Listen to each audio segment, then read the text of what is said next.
Hey guys, we're here. Hey Sherry Hey, and Steph. How are you, Morgana? I'm hanging in. How are you? Doing okay. I'm doing okay.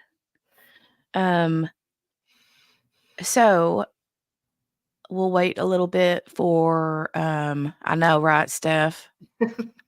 I was literally making my coffee, so We're just fashionably late. there's that too. Yeah, fashionably late. Um, I'm trying to get this document. There, we got it now. I got it. So let me share that real quick. Present this, share. All right. Now we need to go to page 322. 322. Oops, it won't let me type in there. Hold on. Why won't it? Do I have my numbers lock on or something stupid? Something's happening. I can hear it. Mm-hmm. There we go. Okay. There we go. Now it's working. Oh, and you guys, I got a new mic today. So this is the first time I'm using it. I literally just hooked it up straight out of the box. Let me know if it sounds like I haven't touched any of the mode things on it. I just literally plugged it in and hooked it up and turned it on. So I don't have a clue what it sounds like, but It sounds good to me. I don't know about everybody else. okay. There's like an app for it that I can download or add to my phone or my laptop Yeah. and use some different settings in it, but I'm hoping that it like automatically like gets rid of like the background noise and Right. that kind of thing. So I don't know if it will or not, but Steph Fingers says crossed. sounds good so far. All right. So JB's mama will probably be joining a little bit later. Hey QB Designs and Henny. Hey Henny. Can hear you clearly. It QB dropped off Designs for a is minute, so I didn't hear you, whatever you said. oh, I was just saying hi to the peoples. Oh, okay, cool. QB Design says I'm at work but lurking in and out. Cool. All right. Um Hold on just a second. Okay. So I got the page up here, but before we get started, like I said, I'll wait for a few people to pop in. Morgana had said something about Nancy Grace, you guys. I cannot help it. I love Nancy Grace. I love her. Yeah. Now, she's a bit much, and she's gotten a little bit more much over the Mhm. years, but I fell in love with Nancy Grace when the Casey Anthony thing started because, it was like every 5 minutes on the news you were hearing breaking bombshells in the top mom because she called her top mom all the time. Uh-huh. And so, yeah, and it's like every time I hear the word tot mom, I'm thinking of Nancy Grace, but I love her voice. I love her attitude. She's snarky as all get out. Yeah, Um, she is. but Morgana was just telling me before we went live that she um, watched a video with her talking about Scott Peterson. About this Innocence Project. Oh, about the Innocence Project. Okay. Okay. Yeah. So what did she say? Like, what did she Well, have to say? I mean, she uh she's not real thrilled with this Innocence Project because she said she always was like, had great respect for him and stuff, all that. But I don't know. I think she thinks that this, they shouldn't have taken his case. But Yeah, like QB said, she ain't feeling it. Wow. Okay. So, and she was talking to some other people on there, that had been to the trial through all that, Mhm. reporters and I don't know, lawyer, I don't know, all different kinds of people, and talking about different parts of the trial and evidence. Yeah. But, and just like this van, she said, well, wasn't that there? That why didn't they have it in the trial? And I'm thinking, yeah, that's what they're trying to figure out Right. because I mean, I think she is kind of like saying, well, if it was anything, it would have been there, but it would have been in the trial. Right. But I I don't mean, know that that's anything was tested. right. I That's the mean, question I according have. according to what we read last night, you know, Yeah. uh, I According don't to know. what they're proposing, that didn't happen, maybe. So that remains to be seen. Mm, But you'll have to check it out. She, and I think, and like I said, I, it's not that I think he's innocent because probably not. I right. mean, they found him guilty. I understand that. But if there was evidence that wasn't checked and, you know, if there was stuff that maybe,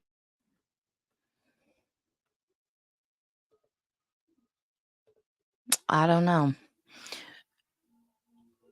QB Designs says, but for her family and stuff, yeah, that's going to be hard. right. I understand that. But I don't know. I mean, it's like somebody I was watching, they said, there's tons of people in prison right now that are innocent. Right. Exactly. So if there is some kind of evidence out there that might change what they thought, Mhm. I don't see the hurt in them testing it or whatever. I don't know. I don't know. But Steph says it's time for her to warm up some glazed donuts. Oh my god. Oh, warm me up a couple too, Steph, and a big glass of cold milk. Yeah, QB's made a good point there too. Yeah, QB Design said, but I would say she's one of those people that had him convicted before he went to court. I mean, he was a dirtbag. We almost want him to be guilty. She did have some valid points.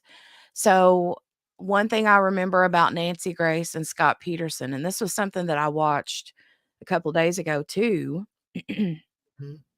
was um I think this was on that A&E special that I had started watching, Mhm. and it was some guy, I don't know who the guy was. He was like a bigger guy with like gray hair that was kind of like, I don't want to say long hair, but it wasn't like a short haircut. Right. Anyway, I don't know if he was an investigator or part of the law enforcement. I don't know who he was or anything, but he said that Nancy and him had gone to Covina Drive or Avenue, Mhm. wherever it is that, the Petersons' house was, and they were talking about the concrete mix. Right. And she said, like, low. When I read that, it made me think of Jim Carrey in, The Grinch. Yeah, But, that's true. She don't like him at all. Which I mean, I mm-mm, don't blame her, but she don't like him. she apparently doesn't, and she's one of those that when she don't like you, she don't like you. Right. But she had said something about, "Oh, sure, like, you're gonna go back and just dump that into your driveway? Uh-huh, sounds like a whatever to me." And, so whenever Right. this gray-headed guy and her go to the Covina Drive, he walks straight over to the driveway, and he's like, "Look, there it is, there's the concrete." Yeah. And because Scott said he had took the extra concrete from making the anchor to pour in, like, some holes at the end of his driveway that was trying to wash out with rain or something, Right. and, he had filled it in, and I guess they had tested it and proven that that was true, that it was the same concrete, Mhm. um, from there or whatever that he used to make the anchors or the anchor, and he said, "See, look, what is that?" And he said that Nancy just looked at him and stuck her nose up in there and turned around and walked off and never said a word about it, never apologized, never said Yeah. nothing about it all these years later, and he's like, "She just wouldn't wanna admit that she was wrong," you know? Right. Steph has a dozen donuts, yum. QB Design says it's horrible for them to have to live through this again, right. She loathed him. I try to turn off my feelings for people and hear what they are saying or not saying. Nancy Grace can turn people off because of the way she comes off. But if you take her out of it and listen to what she's saying, she does make some valid points. Yeah, she Sorry, does. I lost you. Lost you. Oh, did you lose us? Yeah. It's Is it? fine. If I cut out, that's what's happening. It's stupid internet. Oh, it's okay. I didn't know if it was you or me. It's probably me. Who knows? But yeah, I don't know. But they said, that a lot of people, a lot of the different news outlets and stuff, they all say different things, and it's hard to track down.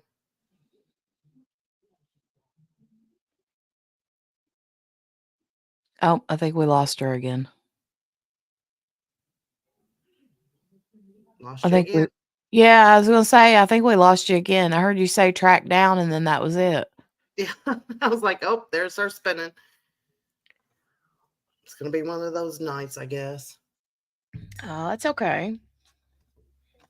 So That's I alright. don't know. It's hard to know and it's like something I was watching there. They said the best thing you can look at is like court transcripts or whatever, because most people, that are testifying are going to be telling the truth. If they don't have like you know, I'm not talking about the people that are on trial for murder or something, but most people that would be coming in there wouldn't just be outright lying. Well, you would think that that would make sense, I mean, Yeah. To get the most most accurate stuff, I guess they said. well, most people are gonna tell the truth.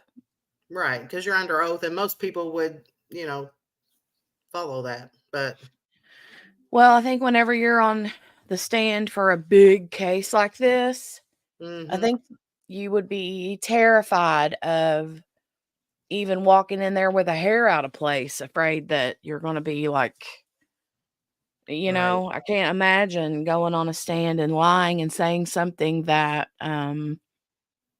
could potentially be found out that I did lie, and then they're like, "Uh-huh, but here, look at this?" Right. Right. "Ooh, Sherry found some Walmart clearance kids' clothes and shoes. Hmm. Nice. Did you get some good deals?" Hopefully. Nowadays, you need Yeah. any kind of deal you can get. Right, I know. Um, QB Design says, "That's the one thing I don't like about her is that if she's wrong, she won't admit it, and when she decides someone's guilty, they're guilty." Yeah. Yep. Not Hmm. gonna lie, I loathed him too and thought he was guilty, but looking at this, it seems like there may have been something hinky. Yeah. That's what I'm wondering. I mean, it makes you wonder, and it makes you want to, makes you want them to find out what's going on. Yeah. I mean, like she said there about owing it to the legal system to check it out. Mhm. Yep. And Maybe yeah, that. I don't think he was a good person by any means. Anybody that, you know, is cheating on their spouse to me is not a good person. But Right. does that necessarily mean they're a murderer? No. Nope. Absolutely not. If that was the case, then, you know, 95% of the people out there would be murderers. Right. Who was it? There was somebody said the other day, I can't remember who that was. You might remember, Morgana. Somebody in the chat said that in our lifetime, statistically, they said in our lifetime, each of us passes by 11 murderers. I didn't see that. Yeah, I can't remember who it was that said that. It was like in our in your lifetime, Yeah. you are gonna Okay. walk past someone on the street or in the store or whatever that has murdered, Somebody. whether that would be, I mean, I'm sure that they look into, like, accidental murders too, not just, but Right. you know what I mean? Right. That's scary though. That's a It scary is thought. That's scary. true. That That's is scary. scary. But, I think about it and I'm like, I literally do know people who are in prison for murder, you know? Mhm. Like, I Mhm. know them, Right. and it's crazy. Yeah. It's like, what? Steph says, "I think he's most likely guilty, but unfortunately, this case isn't as clear cut as that, and the police incompetence could be what frees him, even if he's guilty." Well, and I think, you know, it's like I was saying about the Tucker dude. He may very well have fooled us all, which, I mean, I know there's a lot of people out there that think he's guilty. I've Mhm. been looking on Twitter and online and different videos and stuff, but, there's also a lot of people who don't think that Tucker is guilty, just like the vast majority of us in our chat. Right. But even if he was, They have to prove that. They they have have to to prove prove it. Right. that's the thing with the system. And that, I don't know, that's our system. And it's Yeah. been that way forever. Yeah, and, I mean, yeah, we all know that the system is what they say, the system is flawed, and yeah, it most Yeah. certainly is, but, Well, you nothing know, in this life is gonna be perfect, that's for sure. nope, nope, and, at But we least probably have one of the best ones that there is. thank God, right? Yeah. So, I mean, there's it's just countries like out there, if you look at somebody sideways, you're gonna literally get stoned in the middle of the street. right. And it's just like the police. You're gonna have good police and bad police. It's with Mhm, any profession, you're gonna have because we're human. So you're mhm, gonna like restaurant workers, lawyers, you're gonna whatever it is, you're gonna have good and bad. mhm. But if we have to have them, just imagine if we had no police department, no police Yeah, whatsoever. yeah, I know. With this country, it would be a nightmare. Well, what was that movie? What was that movie? Oh, crap. There was some movie that The was purge, pretty much about that. kind of like the purge, it would be. Yeah, yeah, that exactly, The Purge, that was probably it, but I feel like there was another one that was less, it was more sci-fi, Yeah, I'm trying that to Dale think. watched a long time ago, and I just remember him telling me, da, da, da, no, there's no police and blah, blah, blah," and I'm like, "Okay, whatever." Yeah. Um, "Dirty Rotten Scoundrel," said Sherry. QB Design says, "That's why I always be giving people the side eye." Sorry for the dissertation drop. Gotta run, but I'll be back. Oh, no worries. I'm glad that you just Yeah. come in and drop your goods, and then, I know you gotta get back to work. They need a defense attorney. I know one. I think maybe she should be one.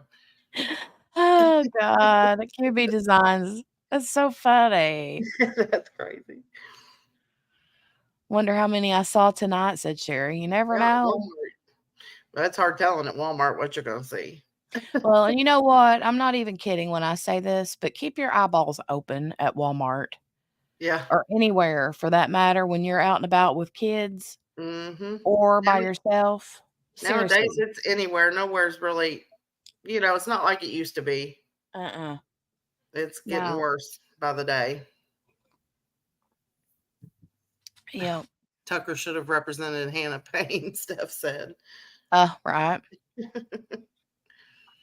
He was a better Tucker than the actual Tucker, right? Yeah. Hey, JC, good to see you. Hi, JC. Sherry says, I do also know someone who is in prison. He was the driver of the getaway car of the person who did the deed. Well, there you go. Hmm. I think we all probably know someone that's, personally done something terrible, but Hmm. I don't know.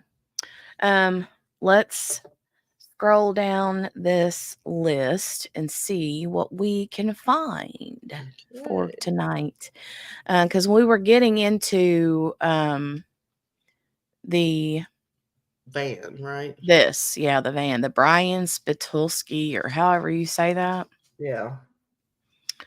Um, I feel like I need to make it bigger so I can see it. Yeah. There we go. Let me see what it looks like for you guys. Okay. Looks pretty good. All righty. Um,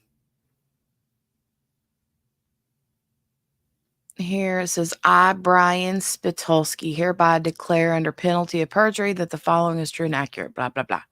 Hmm.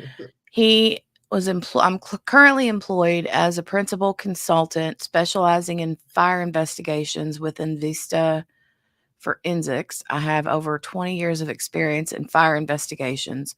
From 99 to 03, I was employed with the Modesto Fire Department as a fire investigator. And that reminds me, Morgana, when you Hmm. were talking about how Nancy Grace was talking about different, key players in this case, Right. did she make mention of this other guy, the Gary and whatever his name was, that was or was that his name? The dude that worked for CBS or whatever? The guy we talked about last night, Yeah. the last guy. Yeah. No, no. Okay. It was mostly like she was talking about how Laci was told by her doctors not to. She'd been having dizzy spells like in November, and they told her not to exercise early in the morning, to have like food on her stomach, and like so she was like she didn't, about her going for a walk is what she was insinuating, Oh, and I see just JB's mama. Sorry. oh that's fine, and just stuff like that she was talking about. So no, she didn't say anything about that. Okay. JB's mama, are you ready, girlfriend? All right. Did you want to leave your camera on or okay, she turned it off. Okay, here we go. I'm adding her now. Hey Okay. girl. Hello. How are you? I'm doing Oh, you sound good. The audio is really good. Yeah. great. Awesome. Yay. Steph, honey, what is it you're trying to say in the chat? I don't know. There must be something in Steph sent me something here. She said I've typed it in chat twice, but it's not showing up for some reason. Is it giving you like a red X or something and say error, try again later? Because I type stuff in the chat every once in a while and it'll give me that error. But I think it's because it's got like some kind of like word in it that's not particularly nice or something. And they like think that it's, you know, Yeah. spam or something. I don't know, which it's my own channel. So why would I be spamming my own channel? She said, no, it's just blocking it, I think, because of the words. Okay. But it says, as of May 2023, the average person will walk past 36 murderers. Anywhere between 3 and 5 will likely be serial killers. Oh my Are you god. serious? I don't Yep. go out that much though, so probably not. Yeah. I've heard that before. That's crazy. Somebody had said something like about that in chat the other day, and I couldn't remember who it was. Did you Hmm. see this Nancy Grace thing, JB's mama? I had not gotten there. I have been like zoned out on that Wayback Machine. She's going way back. Mhm. Yeah. She So, going way back. I oh, I'm think telling when you. you say the Wayback Machine, it makes me think of like Back to the Future and the car. I was just thinking that. Okay. So here's the best way to describe the Wayback Machine. So if you can think of like an incident occurred 10 years ago, right? And it's Mm-hmm. something that was local, right? So it's on your local news website, right? Mm-hmm. And then you know that they change them periodically throughout the day or the next day or however often they change it, right? Right. The Wayback Machine actually scans that image and archives it on their website. So Huh. even if it's gone, they still have it. That's creepy, Hmm. but very cool. That's Yes, wild. and that's where I'm So, at. I'm looking at Modesto B, SF Gate, KRON, all their news websites from back then. okay. So all their local news guys are the ones that I'm kind of sticking with because you don't run into so much of the hoopla and the false media uproar and the nationalized make a big story stuff out of it. Mm-hmm. So yeah, and I have, I mean, it is literally like hundreds of articles. So this Wayback Machine, is this like like a website you have to pay for? No, ma'am. Nope, Really? it's free. Okay. Well, But wow. you have to know how to use it. Yeah, right, right. Yeah. Well, that's super cool. That's super cool. And You're it's gonna not have dark web. I was wondering about that. I was wondering about Nope. that. Nope. Not dark Um, web. yeah, I'm gonna have to get a crash course from you Yeah. about the Wayback Machine, and QB Designs is gonna have to give me a crash course in Discord. Oh, Yeah, I you love were, that Discord. would be great. A Discord channel. Yeah. Yeah, because I think it would be cool for me to be able to like drop things and like be like, "Oh, hey, you guys, look at this," and then be able to pick and pull things from and different Yep. discussions and like breaking news. Oh my God, did you see this happening today? And that, Yeah, then that kind of everybody thing. else can drop stuff too to show you or Right. show everybody else, Yep. and it's like a Exactly. community. Yeah, I think that would be pretty cool. Yeah, and you can have different categories. Like Oh Steph, yeah. Steph says we can watch grown up stuff there too. Oh, I thought she said grown up stuff.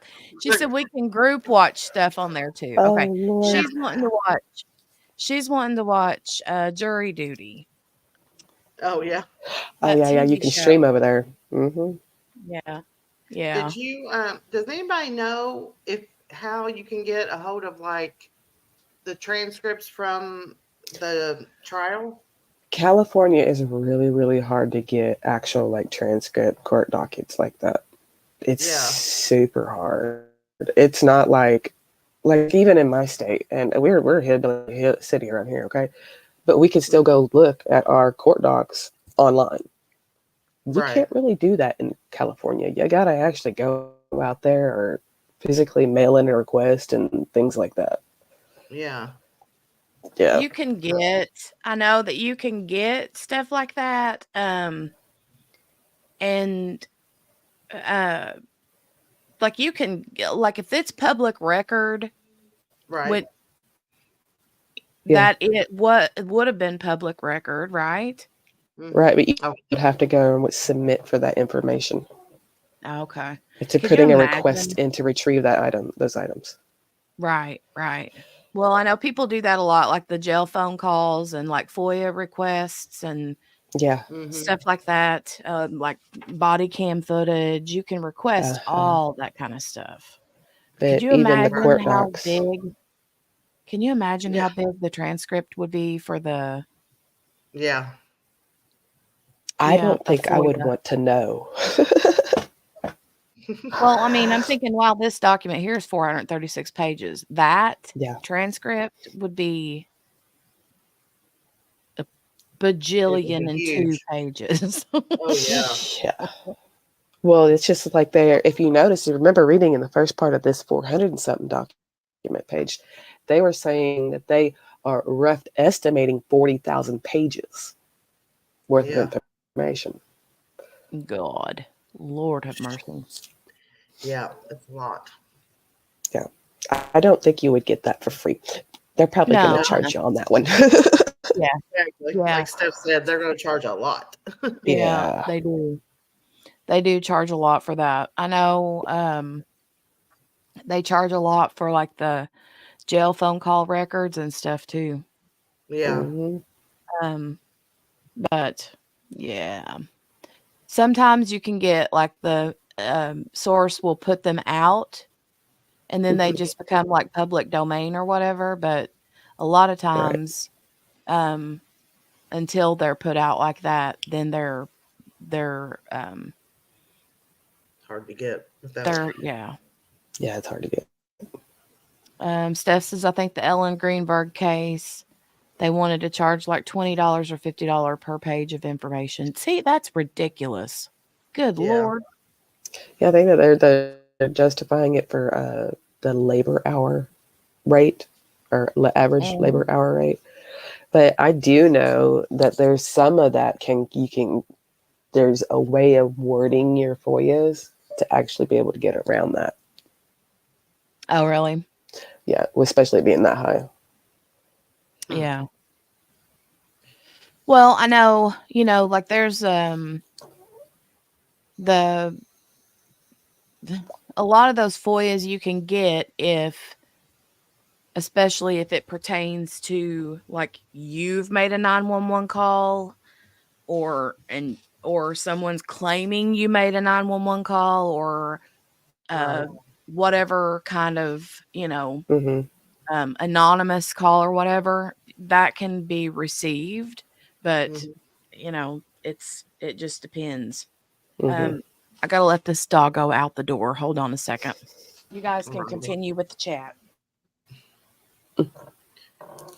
So did you get some information today off of that? Oh Lord, I'm like reading. Right. I was trying to make. It's like I told Jenny I'm trying to make like a summarized list of like some really good reports, Uh-huh. and that way we can pull from them. Like some of these are articles and statement by like quoted statements that were made throughout the trial. I can't Hmm. pull up video for some reason. It's not letting me pull up videos, and I think it was because of how it was sourced back then. Yeah. Is why it's not letting me pull up videos. But I'm getting a statement quoted interview, or basically a word for word um, on what was a witness statement or what an attorney said or what was. So I'm trying to grab those kind of things, Well, and that's cool. because Yeah. there's so much. I'm Yeah. like, oh my gosh. Imagine. Yeah, It was just tons of information on this, yeah, you know, yeah. My and And dog different. it's is another. crazy. It's all different information from what I understand. Hearing different people, reporting on it and stuff. They're all saying different things, Yeah, and I'm like, yeah. okay, that doesn't make any sense. Just like Mm-mm. the dog and talking about, oh, he was in the backyard. No, he wasn't in the backyard. No, this person. I'm like, what? Oh, it was this time I saw Lacey way over here. No, it was this time I saw Yeah, Lacey over here. No, it was this color van. It was that color van. Yeah. it's just crazy the amount of stuff out there. Oh, yeah. Mm. There's a lot. There's a lot of stuff. Um, but when you think about the how long, like JB's mama said, this case lasted 19 weeks. Yeah, that's roughly Yeah, 6 months. That just so of course there's going to be a ton of information. But right. look at here's the sad thing, right? The sad thing is you have other cases, other trials where it's kind of the same situation. Mm-hmm. Um, husband murders a wife, or a wife murders a husband, or there's kids involved that's been, whatever. And then their trial lasts 4 weeks. Yeah. Right. And Just so depends on the kind of lawyer you have too. You know what I mean? I Hmm. guess, I A mean, lot of like times. this guy had the Garagos guy. And this is something else I saw. I can't remember where I saw this at. I think it was on Twitter, but it was a thing that said something about Garagos had said all these reasons why he thought Scott was guilty, but then he turns around and becomes his lawyer. Hmm. Hmm. That was weird. I mean, Yeah. it could have been that could have not that might have not been true. That might have just been like Right. rumor mill or whatever, but it was like this big long thing where the Garagos had said, "Oh, there's no way that you're gonna, you know, you this body is found literally in the same bay where you're fishing, and blah blah blah blah Right. blah, and you're having an affair, and blah blah blah blah blah, and not be guilty." And then Right. 2 months later, he's his lawyer or something crazy. But again, like I said, I don't know that that's true. Yeah. I mean, Um, you can't believe some of the stuff that comes out. So how do you, like I said, how do you know what's true and what's not true? It's corroborating evidence, right, guys? Yeah. Yeah. mm. Exactly. Oh, QB Design says I found what looks like a summary of the day's testimonies along with a breakdown of the witnesses and when they testified, i.e., pretrial, trial, etc. Also shows exhibits. Huh. I Well, that's sent cool. you an IG message, Jenny. Ooh, thank you. Awesome. I'll Cool. have to look at that. JB's mama's got some kind of a document that she was going to send to if it worked out well. Um, with the Wayback Machine, we'll see how that goes too. That would be pretty cool. Mm-hmm. Yeah. Um, well, he would know how to circumvent the arguments if he personally believed and knew them. I feel like he could have appealed for a new trial for ineffective counsel. Garagos was in it for the fame. He Uh, did actually. He appealed because of inadequate representation, I believe. I don't I think know. that was one of the further on down the line appeals that There he was got afterwards. didn't he like lose an appeal or something like in 2022? Or was that Give me to do with just a second. I gotta grab my notebook, and it's all the way on the other side of bed, and I gotta I don't stretch. remember. There was something that happened in either 2020 or 2022, and I don't remember if it was um, an appeal or if it had to do with the jury, whatever. Hey, Gail, how are you? QB Design says he should have won that. What made them reverse the death? That's what made them reverse the death penalty. Okay. It also shows what the jury asked for during deliberation. Oh, that's very Yeah, cool. that'd be awesome. Very cool. I want to know it was on that 116 questionnaire that they had to fill out. Ooh. That's crazy. Yeah. Like pre-jury, like while when they Yeah, picked the pre-jury jury. selections. Yeah, they had a 116 questionnaire that they had to fill out. Mm. Good gravy.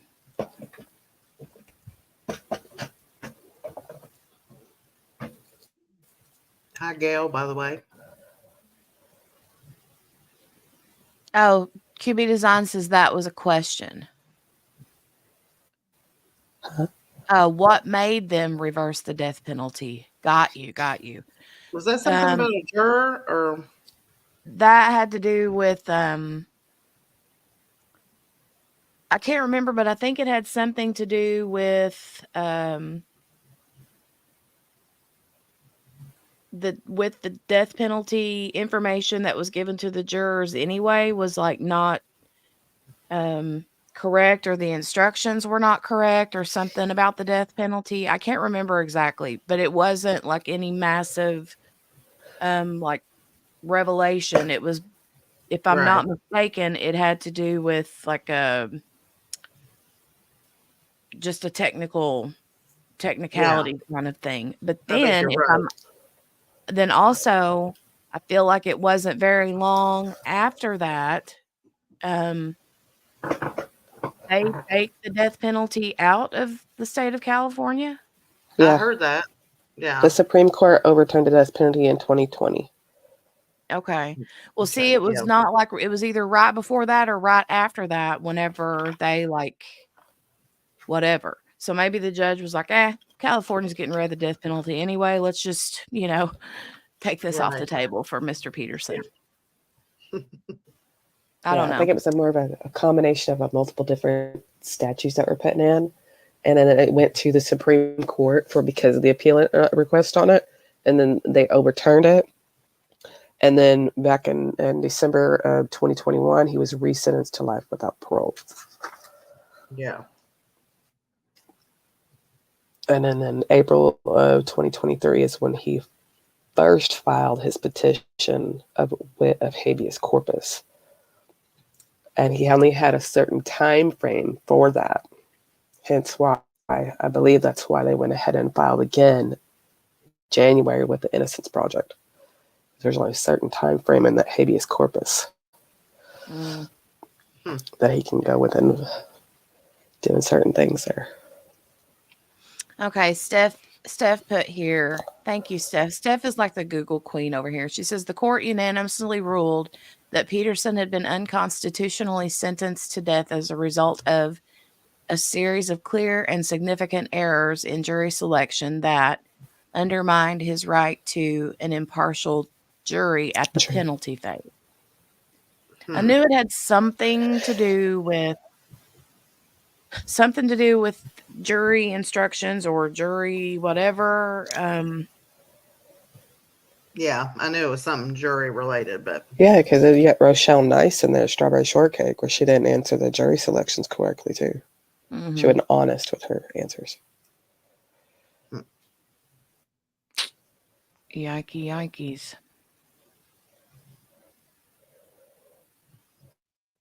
And she's like a well-known name now in the, Oh, yeah. With her red hair. Yeah, her red hair.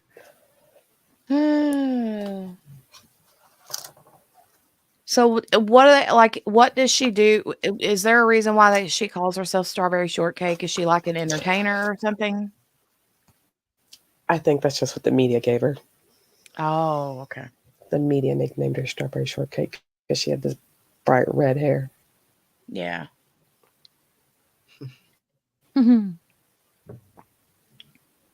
Gotcha. I don't know. Let's scroll down into this. yeah, I'm anxious to see what he says here. I didn't read ahead, so Number 3 here says in July 2023, I was contacted by attorneys with the Los Angeles Innocence Project. They explained that they were investigating a vehicle fire that I had investigated, which occurred around the time of the investigation into the appearance of Laci Peterson. I agreed to speak with them regarding what I remembered. 612 Thrasher Avenue vehicle fire scene. Number 4, on December 25th, I was contacted around 8:30 a.m. regarding a vehicle fire in the airport district area of Modesto. At this time, Modesto, and particularly the airport district, was notorious for vehicle thefts and fires. Over the years, I had responded to several fires involving Molotov cocktails or fires classified as attempted murders reported in the airport district of Modesto. At the time I responded to the call, I was unaware of the missing person investigation into Laci, who had been reported missing the prior evening. When I arrived at the scene, the fire had been extinguished and the vehicle was still lightly smoking. The vehicle was facing south in an alleyway located between Thrasher Avenue and Empire Avenue, north of Larkin Avenue. The fire engine that responded to the scene prior to my arrival approached from the north end of the alleyway. I approached from the south. The blue pin on the map below depicts the vehicle's approximate location. So, JB's mama, last night, were you still here towards the end when we were talking about this investigator? I was trying. I tried to Okay. stay with it. After I got off, I took my meds and I was around for a little bit, and I think I was getting really, really fuzzy, kind of like Steph was. Yeah. So before we ended, we ran across this investigative reporter that had worked with like CBS News or whatever Yeah. for a ABC. bajillion years. ABC. Yeah. Was it ABC? Okay. So he worked with them and he literally wrote his declaration out like a month ago. It was like dated December 28th or something of December 2023. Oh wow. And he mentioned all kinds of things, and he was talking about how the sniff dog, literally the scent dog, got Laci's scent and had went straight, like beelined, almost beelined in the direction that the leading to where the Yeah. robbers of the house, where their last known address or something like that was. And also that van, the burnt orange van, was located in an alleyway right where that Todd Pierce guy or Todd Mm-hmm. whatever guy lived. Oh wow. Yeah, because wasn't that burnt van kind of like catty corner from where he was at, or what, his family member or something like that? Yeah, It was his right there close. yeah, and it Yeah. was, I think it was his was it a daughter or niece or cousin or Something sister or like that. something? Yeah. And then it showed, there was a map that showed like the scent dog went this direction, and it showed like a red line to where the orange van was at. But the dog didn't go straight to the van. It stopped, I think it said a little ways before it would have gotten there. But then But they stopped it. Did they stop it? it said that they stopped it, yeah. Yeah. Oh Um wow. and then the Scott's truck went the opposite direction with the boat, Mm-hmm. and it showed a blue line on the map, and the dog didn't even go in that direction. It went the direction close near the van, where Oh the wow. van was. Crazy. Um, Yeah. there was all kinds of things that was mentioned last night that we read over, and it was pretty interesting. I mean, Yeah. So, QB, by the way, is putting in some juror questions on oh, here okay. from that. Oh, that would be good. And hi, Mm. Chaloon.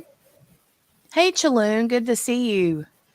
Welcome, welcome. Let me go find them. Okay, QB Design says here. Do you have a bumper sticker on your car? Do you have any knowledge of boats? Do you currently own a gun? What television and radio programs do you view or listen to on a regular basis? Ooh, that's cool. Have you seen any movies in the last 6 months depicting the law or legal system excluding this case? Have you, any friends or relatives, ever been involved in law enforcement, FBI, DEA, etc., or been employed by any such agency? Oh, wow. Chaloon says, Oh oh wow. goodness, you've been live for almost an hour. Hello. Hello. Have you formed or expressed any opinions about the guilt or innocence of the defendant, Scott Peterson? Has anyone expressed any opinion as to his guilt or innocence to you? Oh wow. Oh, those are good questions. The Yeah. more Yeah, they are. personal questions, like, why would they want to know if you have a bumper sticker? Who knows? Do they think that? I don't know. I mean, maybe they're thinking, if you have a bumper sticker, usually people who have bumper stickers are um, either it has to do with political issues, Yeah, that's what I like was where kind do of you thinking. stand one way or the other politically, or do you have like a baby on board sticker Yeah, on your that could be car, too. or Mhm. one of those, like, how they, and I don't know if they were popular back then or not, but you know how you'll see like a mom van or like a soccer mom van, and it's got like the little stick Yep. figure kids on the back or whatever. Yeah, I Yeah. wonder, if that would have anything to do with could. why they would potentially ask. I mean, why else would they be asking that? I don't know. I mean, that would be, That would make the most sense anyway. I don't know. yeah. Chaloon says, thanks for the grand welcome. Of course. Of course. Always. Always. All right. So this is the map. And I'm going to minimize it a little bit because I feel like I can't get the whole thing in the screen. Um, Hold on. Work with me, computer. Okay. So, the little blue marker, uh,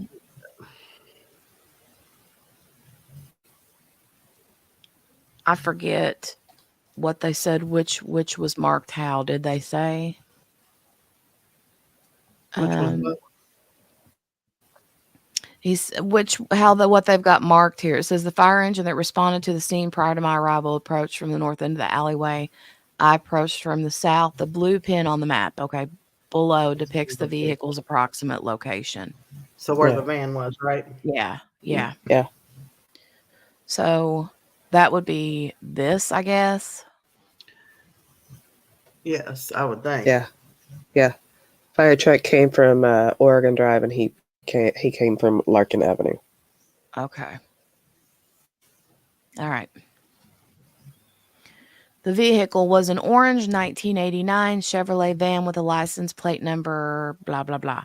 The van is depicted in the photograph below. We've seen this van, but there it is again. One more time. Can we make heads or tails of what that is in the back of the van, like back here? Can we see or tell what this is on the like far right edge at the back? It almost looks like a blue tarp looking thing.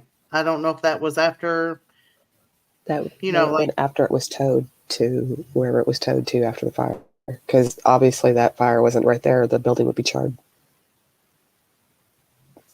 Oh, you know what? I didn't think about that because I just assumed that's where they found the van. yeah, I don't Mhm. know. Um, You would think they took pictures of it though, where they did find it. well, if this is like where they towed it to, then I mean that makes sense though, JB's mama, because that red vehicle that's sitting in front of it doesn't look damaged at all either. That's true. Vehicle fires like that, especially when accelerant, it's going to be extremely hot. And Hmm. that's an aluminum building right next to it. And it's Mhm. got the like aluminum siding to it. That would have been Yeah, charred. That's true. yeah. It does look like a blue tarp. That's what it kind of looks like. I don't know. I can't really tell, but that would be my I guess. wanna, I wanna like, let me zoom it in a little bit more. Hold on, I really want to look at that. Let me scooch it over. And then down. Yeah. So that part does look like a blue tarp, but this down here, I don't know. I was just wondering if we were going to be able to see like ladder or like a um, they were talking about the what do you call it? The tire cover, like spare tire cover. Oh yeah, yeah. But I don't know that just looks like That looks like a regular like cargo type van. Like a utility van. Yeah, it does to me You know what I too. mean? I mean, because it's It, got it, those like gate. It's got the gate things in the like the metal gate things back behind the passenger seat and the front seat. yeah. mhm, Um, like the metal grates, kind of like things, and you see those in like work vans and stuff. Oh yeah. Whereas I don't know. My family always called them like the swagger vans.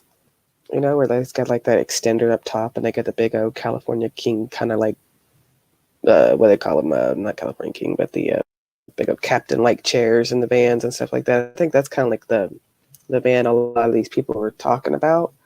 Where they got the right. big old nice and big inside, and the back seat lays down into like a mini bed type thing. Uh, Mhm. like I said, my family, we always call them like a swagger van, but that's one type of van, but this is like a utility van. You know what I mean? Yeah. This looks more like a work van of some kind. Yeah. Right, right. It's people saying hello to Spins. Who spins? Where's Spins? Let's see.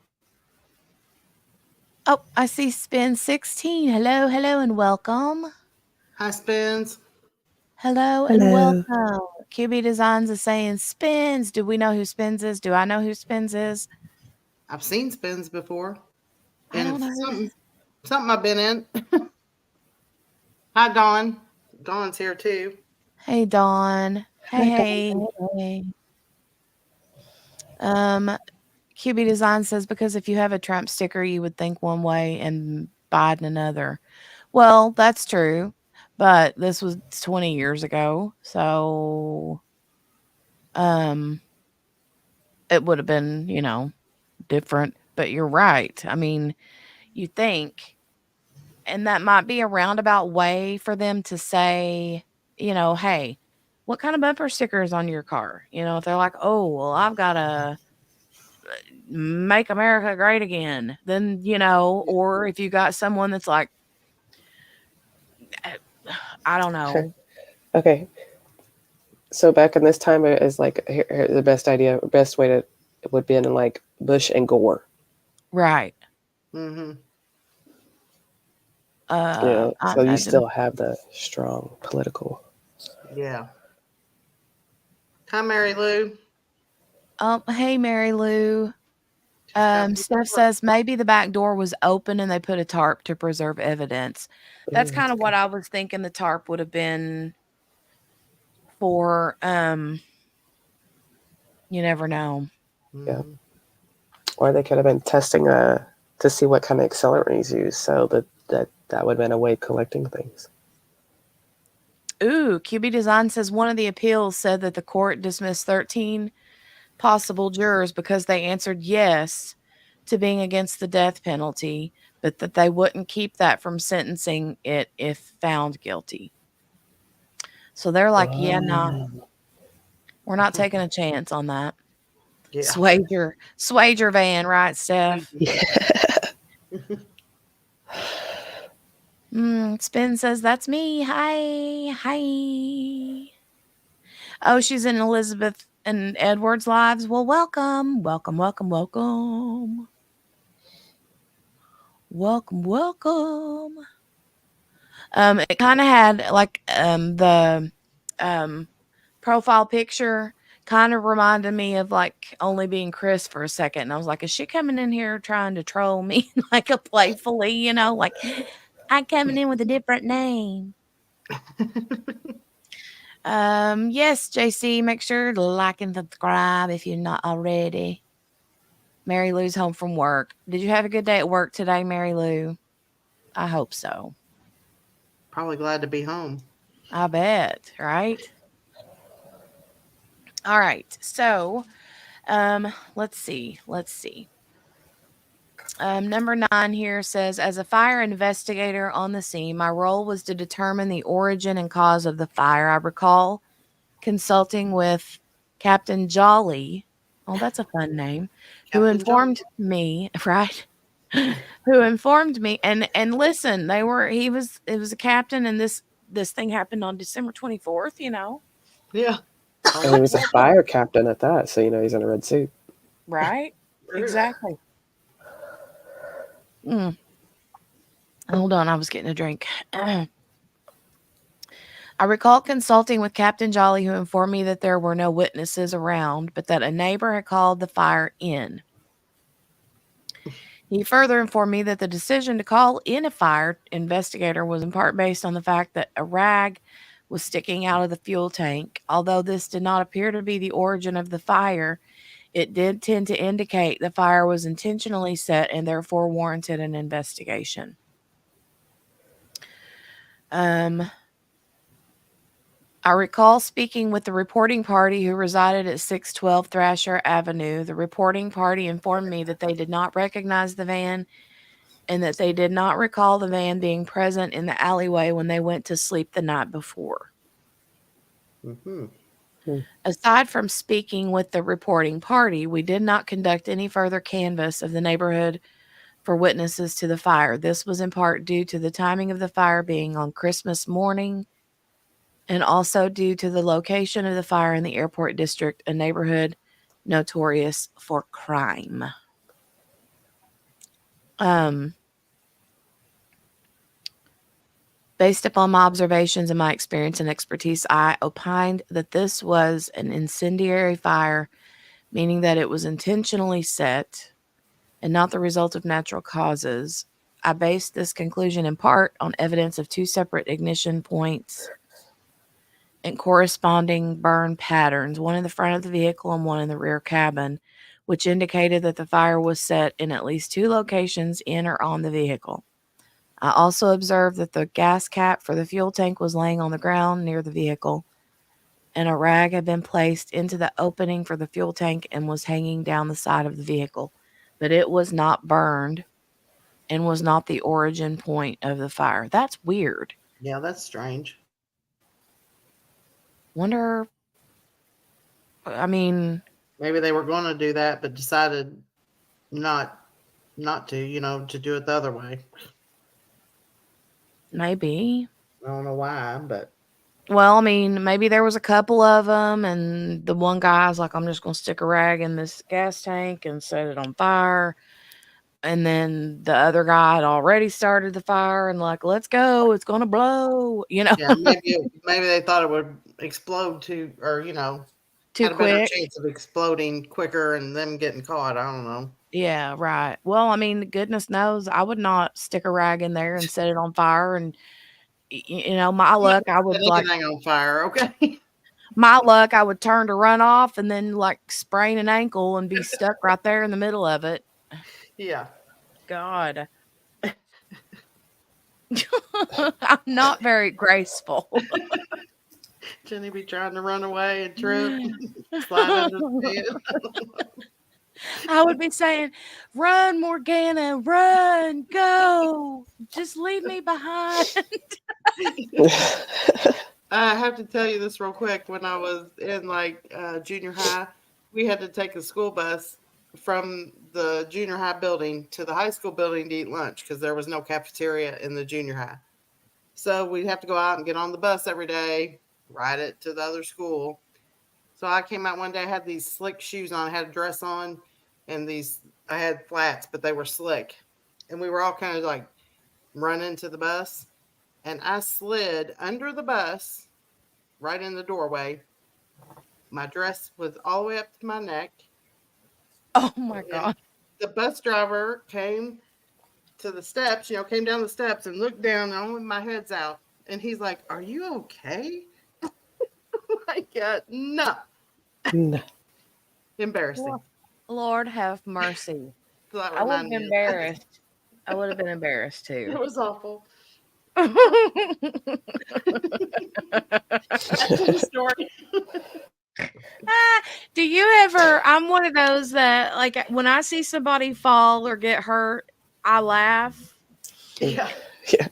And I'm also the person that, like, I would be the one, like, in the corner at the funeral home laughing. Oh Just yeah. for, Mhm. yeah, if I'm one of those that just laughs at the worst times. My mom's side of the Yeah. family's that way. Oh my gosh, we kid them all the time because they would laugh at a funeral. Yeah, they get tickled, with each other, and then Mhm. yeah, Yeah. Oh my like did you? god. I'm over there crying, and I'm like, stop laughing. Yeah, you're at a funeral home. Act like you got some sense. Oh my Yeah. gosh, not gonna happen with this family. Uh-uh. Oh, Steph says Anyway, that sounds like a kid's birthday entertainer, Mr. Jolly or Captain Oh. Jolly.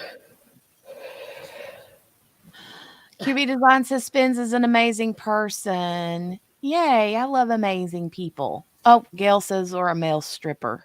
Oh. Oh, Oh, they need to behave. right. Behave. Oh, behave. Behave yourselves. I work in the cold, so I'm happy to be with my blankie. Oh. I bet. Steph says, "Oh no, I don't want a jolly stripper." Oh, QB Design says found the appellate brief for the death penalty appeal. Very Ooh. interesting. Ooh, that's from the appeal brief. It's wild. No wonder it got overturned. I may have invited. Oh, you invited Spins? Yay, Dawn. Yes, save yourself. Run! Oh my gosh, Run, I'd have been run. laughing though too hard, and then I wouldn't have been able to get away. Mm. Sherry said I would be running and go splat right on the ground face forward. Me too. Yeah, Spin says I always feel so bad laughing. Well, I'm glad that I'm not the only one. I'm glad I'm not the only one. I'm glad there's a few of us that can sit and laugh together at the funeral home, right? yeah. Ugh. Steph says I remember playing with friends as like an 8-year-old and went to climb the fence and my pants got caught on the top. And when I jumped, my pants tore straight up my booty. Oh no. Oh Oh, no. Oh no. that's not good. QB is to blame for it all. Oh, well, usually, she says. So I call QB dork.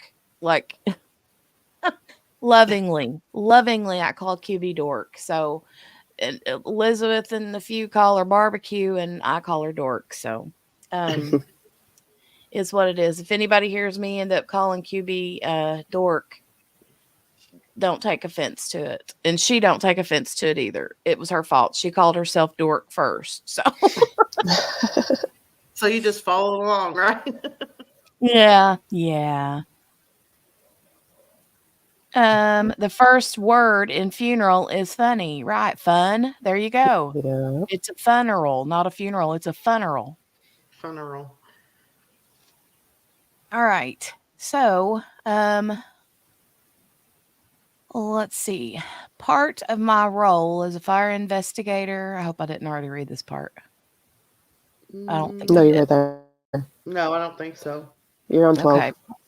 Okay, good.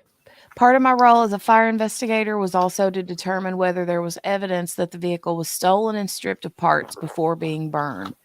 With the exception of the battery, the vehicle had generally not been stripped for parts typically sold or sought after in vehicle theft, such as the radio, wheels, and lug nuts. I also observed a driver's side door lock was intact. The driver's side door lock was intact? Hmm. Is that something they usually steal when they strip the car? I don't know. They bust out the lock to get inside. Oh, Oh, gotcha. duh. I didn't even think about that. Like criminal mind here. Sorry, y'all. Uh-oh. I've read way too much. I've looked into way too much. She knows too much. Okay. She's the one that we're gonna have to, we're gonna have to be like, JB's mama. here's this situation. What do you think? Yeah.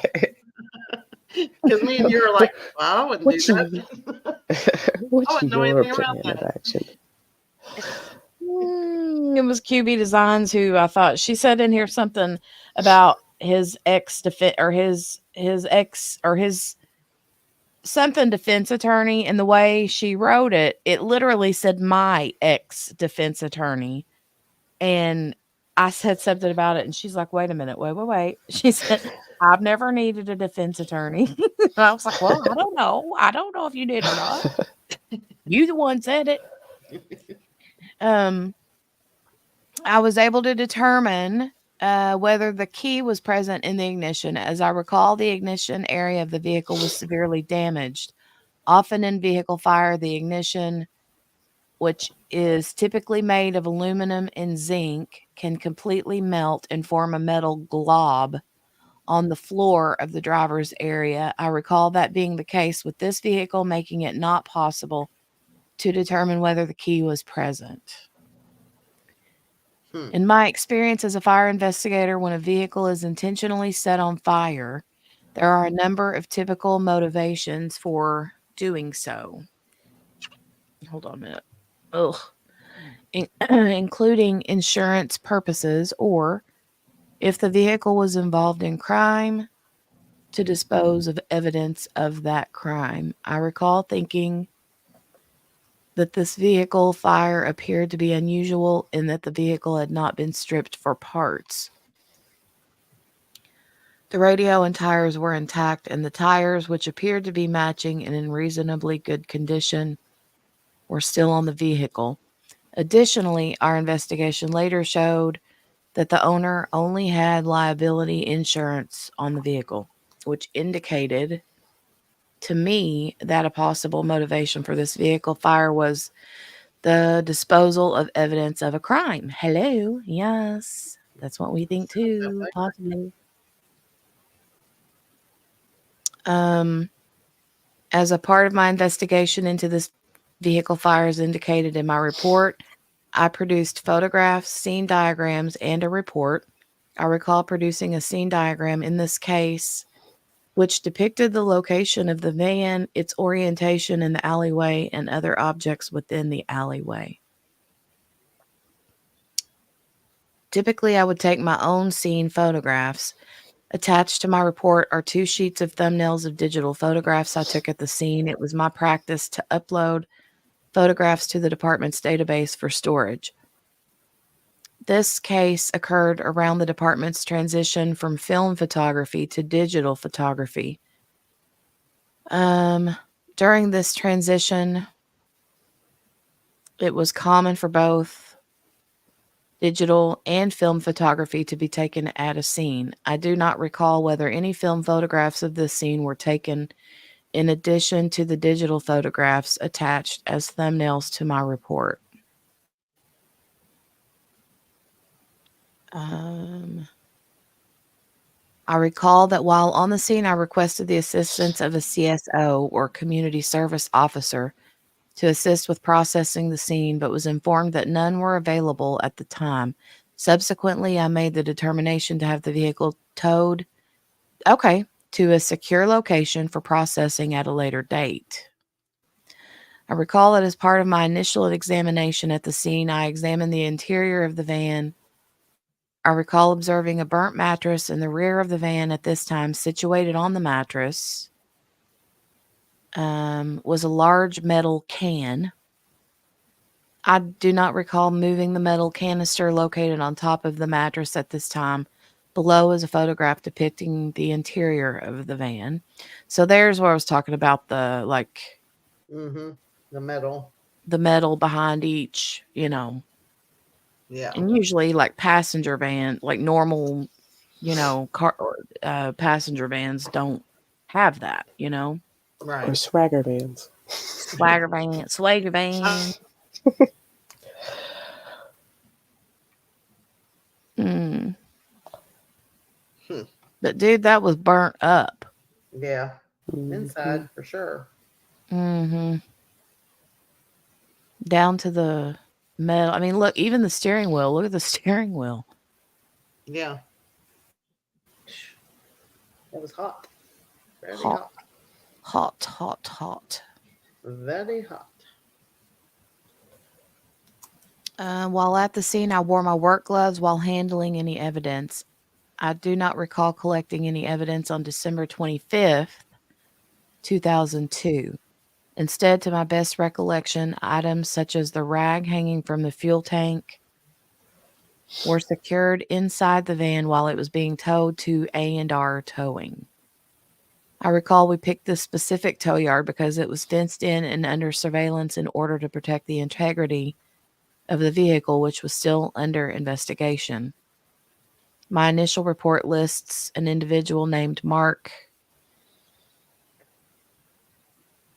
That's redacted, but Mm-hmm. F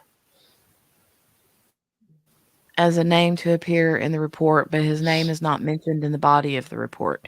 I do not recall who this individual was or what his connection to the case was.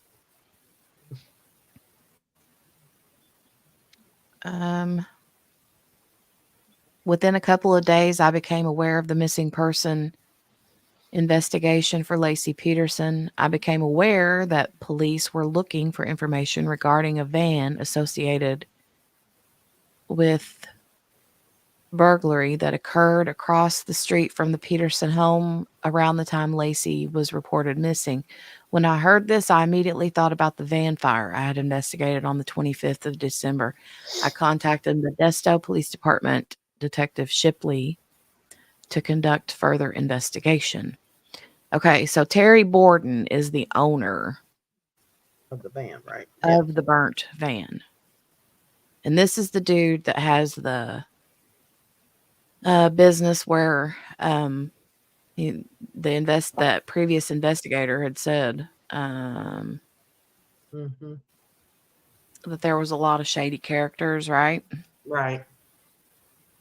Let me go over here into the chat and see if we've missed anything. Oh, hi, Tammy. Hey, Okay. Tammy. I didn't see you pop in, darling. Devil's clavicle. I see. Mm-hmm.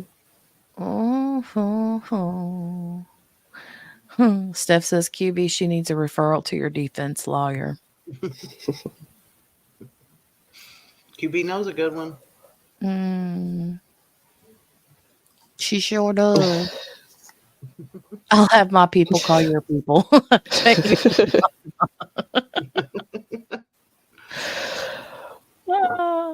Do anyone know what evidence they had for them to think he did it besides his multiple affairs? Good question. They said a lot of it was circumstantial, but I don't know. When the actual trial went on, that's what a lot of people were saying. But then a lot of people just did not like him, which I understand. But Yeah, they didn't like the way he did. Like, he didn't show any emotion. the way he acted, and the Yeah. affairs, and just all that. But he stayed away from Didn't media help. for the longest too, didn't he? Well, yeah, that they said that was because he was trying to hide from the Amber chick that who he was. He didn't want her to see him on TV. Supposedly, that's what they said. But then once he knew she knew, then that's when he started doing some interviews, like with Diane Sawyer and stuff. So QB Design says, JC, off the top of my head, I remember they initially targeted him because of his lack of emotion and his sketchy behavior. mm-hmm. Oh, Devil's clavicle. Uh-oh. That could have been because he didn't want them to find out about the affairs, and also that he's a trash human. Yeah. Exactly. Yep. He was making a ton of good progress on it, and then he made a dumb mistake and lost almost all of it. Oh, are you talking about Aiden? Yeah.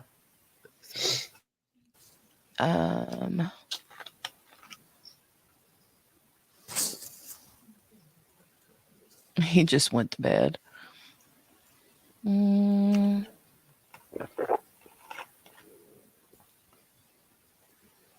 Scoops. My new crack says QB Designs. Um, JC says I don't like him, but could there be a murderer out there in the streets? Well, that's what the Innocence Project thinks. I was going to try to Body find. language can do a lot of damage sometimes. Hmm. Listen to this. Listen to this. Tammy, yes. Lazy River Steph is an angel. Only Steph, not so much. Oh, Lord. Okay, okay. Mhm.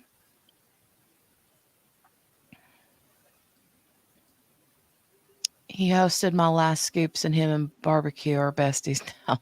Oh, that's cute. He did so good. It was good to see him on there.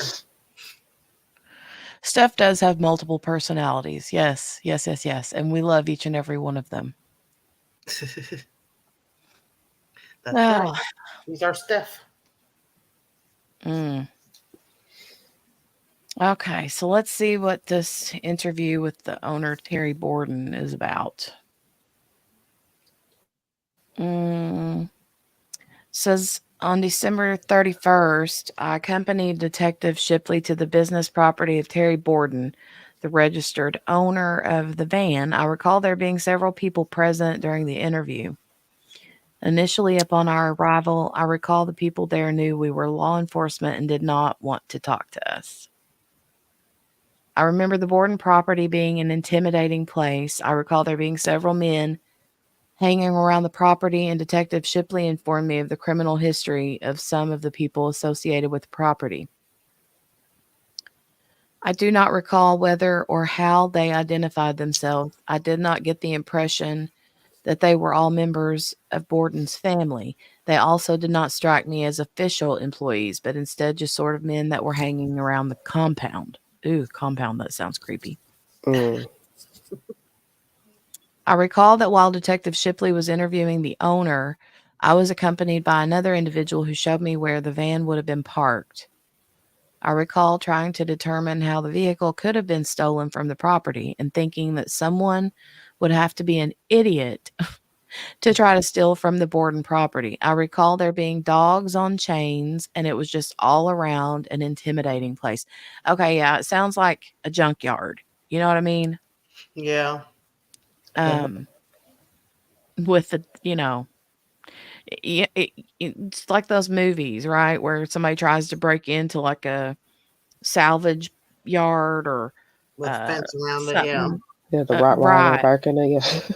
Yeah, and then the chain breaks and you're trying to climb the fence and then it gets you and tears your britches off of you, you know. Yeah. Right. Like Steph.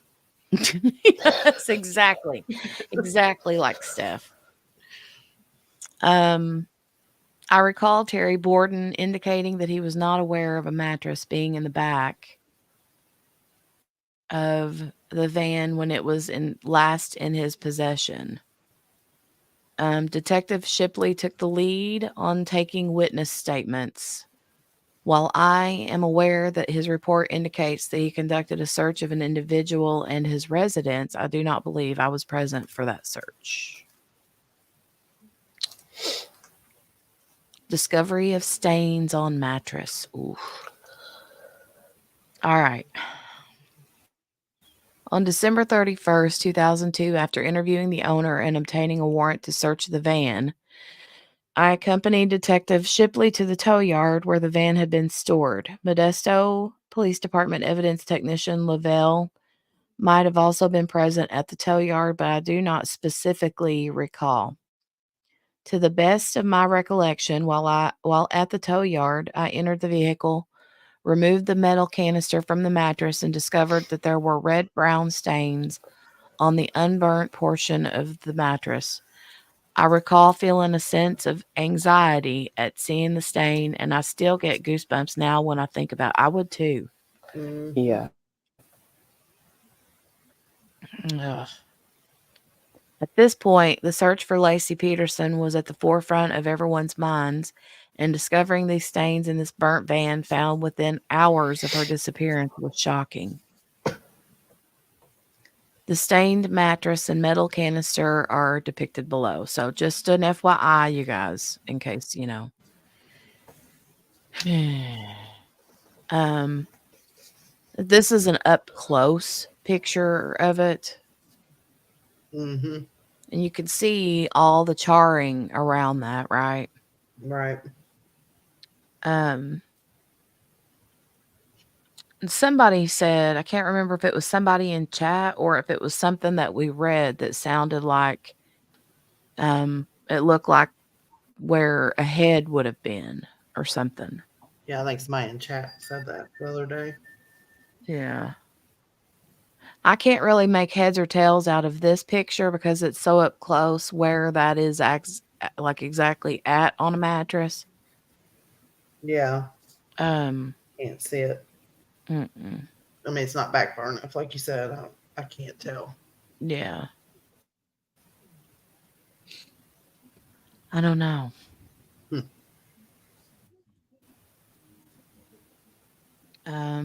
But I mean, it looks like right there underneath of it isn't burnt. So apparently something was there, Yeah, that's what's weird to me that it wasn't burnt. I guess it just, I don't know. Well, It's and so, you can tell too. Like, I mean, could it have been because he said that he moved it, but it wouldn't make sense for like I guess the gas can could have been, but why would there have been blood there if the gas can was sitting there and the gas can is what kept it from burning in that spot? Well, it's a metal canister, correct? Yeah. yes. So if the canister was put in there on top of the mattress, right? Hmm. And as it's burning per se, whatever's going to hit on that bottom is just going to kind of sink to the bottom of that canister. It's not necessarily going to burn. It's going to be that's kind of like physics there. Once it builds up and the force of the heat is coming out and burning things around, it kind of like does a suction to where it'll go up and protect that one spot. Mm, Hmm. Does that make sense? kind of. I think I see what you're saying. Because those canisters, they're not completely flat on the bottom. No, they're not. They're concaved, or however you say that. Kind of like some of our crappy drills. Yes. Yeah, for sure. Oh, they kind of bubble up on underneath. Right. And you go, is it going to stick? Is it going to stay? Probably not trash. Oh, right. That was going in Trash. the trash. But yeah, I'm in my mind. I'm thinking in my mind, what I was thinking was, you know, could that canister have been sitting there in that round spot, and that's why, Right. Right. But then again, why would there, you know, that would make perfect sense because everything underneath that ash would potentially have blood all under it too, not just right there Yeah. in that spot. Right. Yeah. Um, Tammy said I was dumpster diving at that age. Oh Lord. Hi, Tammy. Um, hold on, I'm just going back into the chat and rereading. Uh, Steph feels like a super good secret spy now. So all this time, Tammy didn't know who Steph was. Oh, yay, Dawn. Yay. You'll have to let us know when she arrives.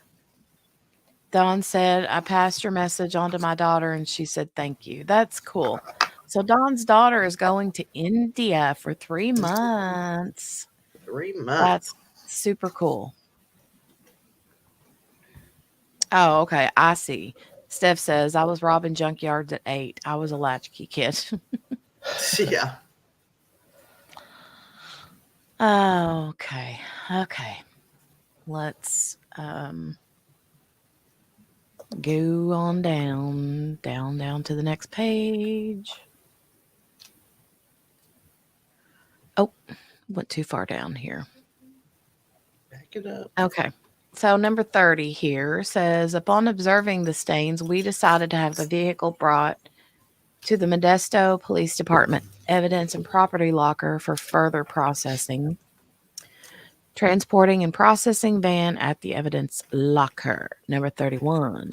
Because the search for Laci Peterson was national news at this point, and because the police had released a statement indicating they were looking for a van related to a burglary across the street, we took extra precautions to avoid having the van spotted by the media while en route to the evidence locker. We covered the van. Okay, there you go. We covered the van with a tarp during transport and drove a route that provided or that avoided the media staked out outside the police department, as indicated by the map below, and put the van in a warehouse with a closed door for further processing. So there's the map. There's the map. There's the map. There's the map. There's the map.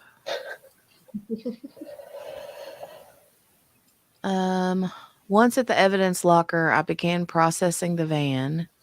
This was a more thorough processing than what had occurred at the tow yard. I recall digging out the floorboard of the van and removing the mattress materials. I believe some portions of the van were examined for fingerprint evidence, but none were located.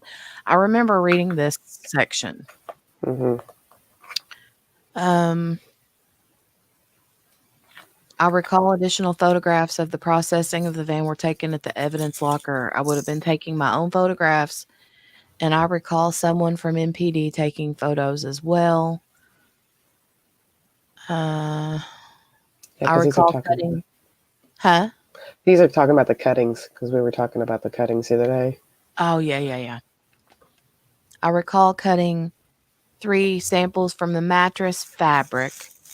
To the best of my recollection, the portions I collected consisted of 2 small cuttings of stained areas and 1 control cutting. Okay, yeah, I remember the 2 areas and then the 1 control. 2 small cuttings of stained areas and 1 control cutting of a non-stained area. I believe the stained samples I cut are 2 small holes cut from the middle, and the control sample I collected from the edge of the fabric, as indicated by the yellow circles in the photograph below. So this is an up close, and this area here was used for control. And then these smaller areas here and here are the areas that they took for samples. Right. Okay. 35 says, I did not take the photo depicted above. The attorneys I spoke to from the LAIP project, or LAIP, informed me that the photographs above was taken in 2019 in conjunction with testing that was conducted at that time, and that the letters A and B that are superimposed on the photo were placed onto the photo to indicate the areas where samples were collected for DNA testing in 2019. Mm-hmm. There was DNA testing. Somebody did do it. Yeah. So we didn't see that part. Let me reread this. I want to reread this again.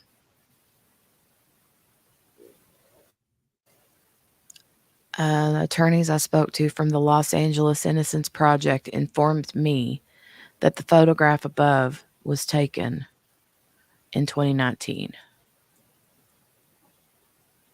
With testing that was conducted at that time, the letters A and B that are superimposed on the photo were placed onto the photo to indicate the areas where samples were collected for DNA testing in 2019. I believe separate photographs of the process of my cutting of samples from the mattress cloth in 2003 would have also been taken. To my recollection, I selected the stain samples from 2 areas where the staining appeared to be heaviest. Of the 2, I deliberately chose the heavier stain sample to be subjected to a presumptive test for blood to give the best chance of indicating whether blood was present. The sample was placed into a vial for presumptive testing. The vial turned blue, indicating a positive reaction for blood. The vial and the positive reaction of the presumptive test are depicted below. So I remember reading this, but I don't remember reading that they said that these were tested for DNA in 2019. They were Well, collected wait for a minute. DNA testing, but did it say that it actually was tested? Right. It says that, okay, yeah. It says that they were collected for DNA testing in 2019. Right. Okay. So they were collected, not necessarily tested. Right. All right. So these are the photographs. The one on the left and the one on the right is pretty much like the same picture. It's just one is with a flash on and the other one is with not a flash on. But you can see in the one with the flash on down here towards, looks like that's blue. Mm-hmm. So I assume, and it looks like this right here is the cotton swab. And right here, looks like a little bit of red on it. Right. Um, Hmm. can't tell. I don't know. It's hard to see, but both of those are not very good pictures. Yeah, they're totally not good pictures, right? Mm-hmm. 37 says, I'm not sure what happened to the second sample cutting and the control cutting that I had collected. Well, that's not good. Yeah.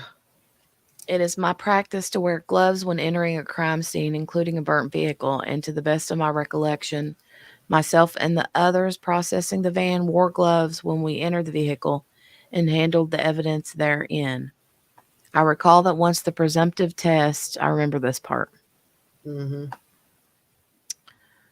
I recall that once the presumptive test indicated positive for blood, the face of the evidence technician conducting the test went white, and everyone present at the evidence locker went ballistic.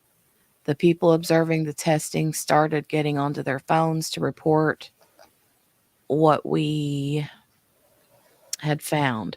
This was such a big deal that the police chief, city manager, and fire chief all came down to the evidence locker to view the evidence.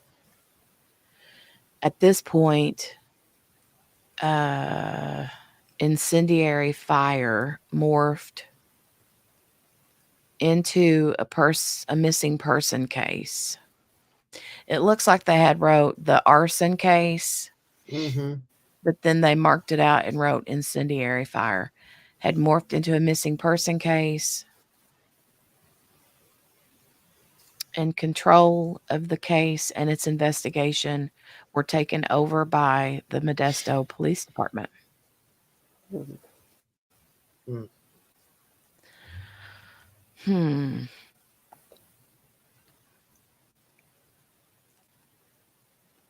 All right. DOJ lab.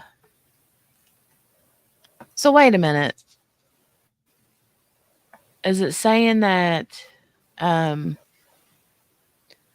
the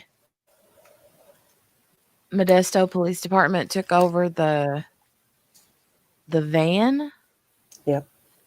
Yeah, that's what it sounds like. They're control of the whole case of that burnt van. Hmm. So then that means that they would have the evidence. You would think. You Mm. would think. Okay. Let me check in here on you guys, see how we're doing in the chat.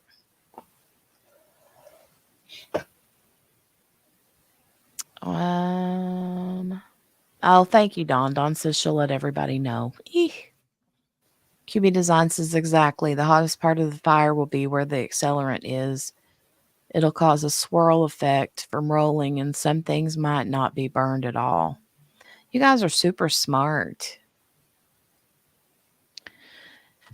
JB's mama gave us a little physics education there. That was pretty cool. That kind of stuff just goes straight over my head. I'm not gonna lie.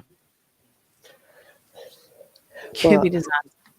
Secret agent woman. Secret agent woman. see, I could tell you all kinds of stuff about like physics and stuff, right? Or like how to sleuth secretly.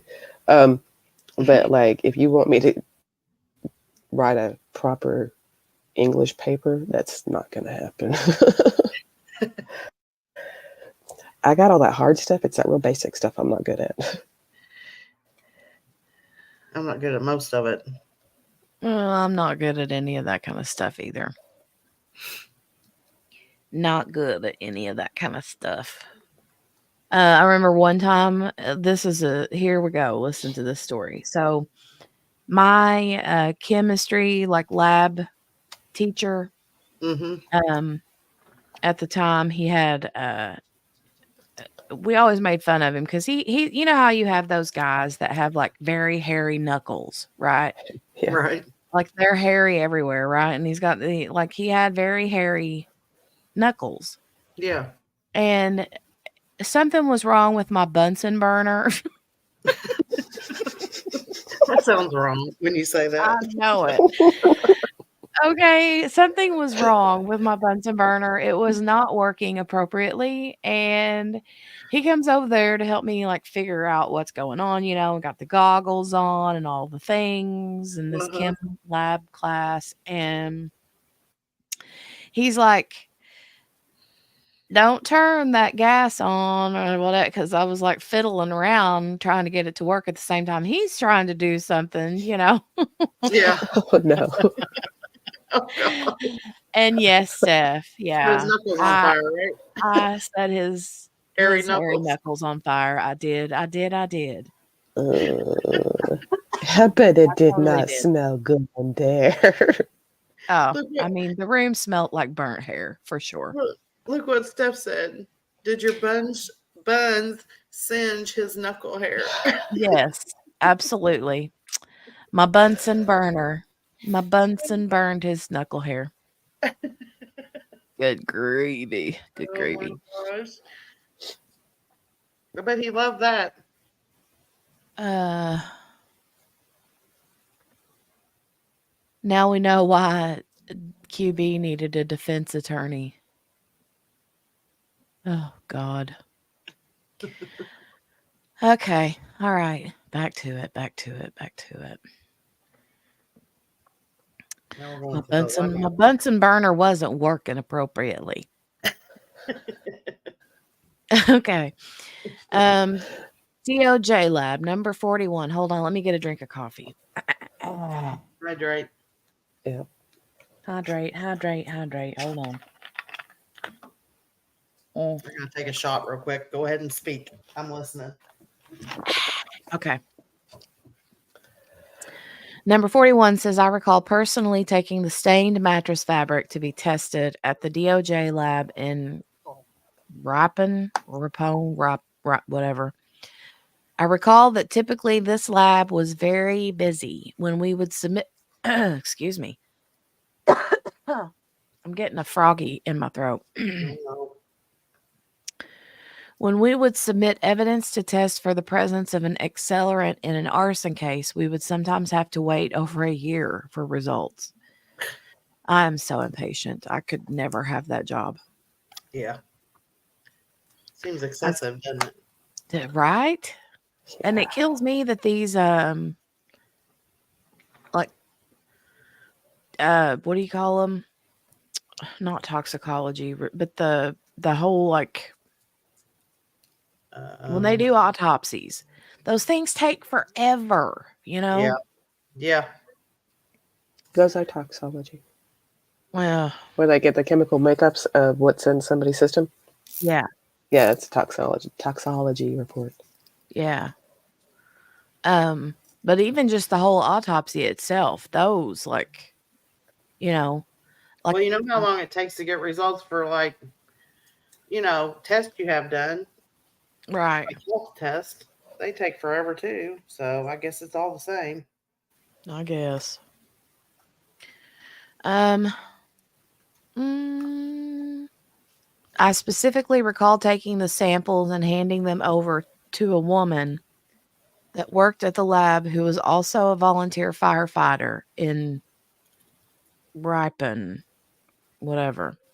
I've reviewed the handwritten submission forms associated with this transaction. My name is erroneously spelled, and the form incorrectly states that I was with the Modesto Police Department. Huh. Mhm. Okay. These forms also incorrectly indicate that the sample was tested in front of me with a negative result for blood. Hmm. What? I did not witness any testing conducted on the mattress samples while at the DOJ lab. I only dropped the sealed samples off and then left. Well, that's not weird at all. Yeah. Yes.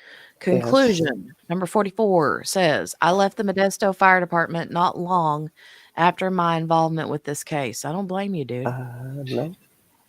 There's some I fishy agree stuff.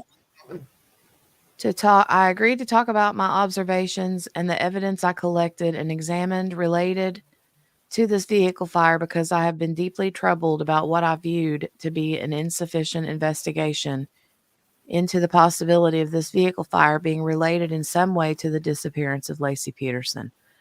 Okay, so I've got to ask you again, JB's mama. I know you're sold on the fact that Scott Peterson did this, Yeah. but Devicle's clavicle. Okay. I mean, does any of this like make you think, something's not right here? Okay. So after everything that I have been reading thus far and everything that I have been seeing thus far, I don't know about if a lot of y'all know or not, but like from what I'm seeing back in that day, um, back in 2003, 2004, uh, that area of California was a high crime area. I heard that too on something. Yeah. And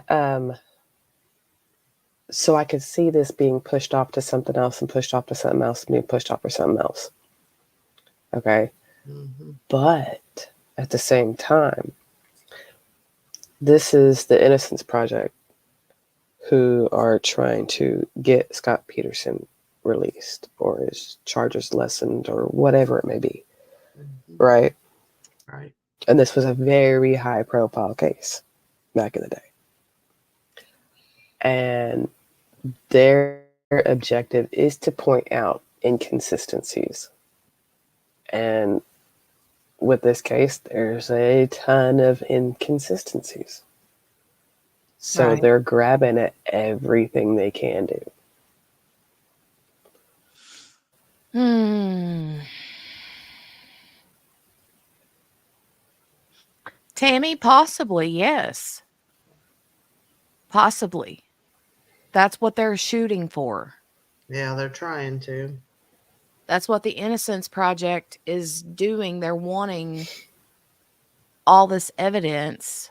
Um, and they're saying that they have evidence that claims that Scott Peterson is innocent. Now, in my opinion, I guess, whoever the judge is that sees this, you know, if they can like take it. No, not granted. He's not been granted one. That's what this is for. This what we're Yeah. reading. They're just looking at this, they're taking it on. They want this information, this evidence, so that they can, take it before a judge and say, look at this. We have all of this stuff here that, you know, this dude, that that they can get a judge to be like, okay, yeah, maybe this guy does need a retrial. We need to do this over. What do I call it? Exculpatory evidence. Yeah. They're presenting a lot of potential exculpatory evidence. Exculpatory. Hey, look, that's hard for me to say, okay? I got that Southern twang sometimes, so to try to say a proper name like that is hard. No, Right? we all have that Southern. Yeah. Yep. We got some exculpatory information here, sisters and brothers. Son. Hey, Just like son. the devil's clavicle, Mm-hmm. The devil's clavicle. Scooby Design says, I hate being behind. I have the FOMO. Steph says they wanted to make the case look isolated and make the city look safe once it hit international media.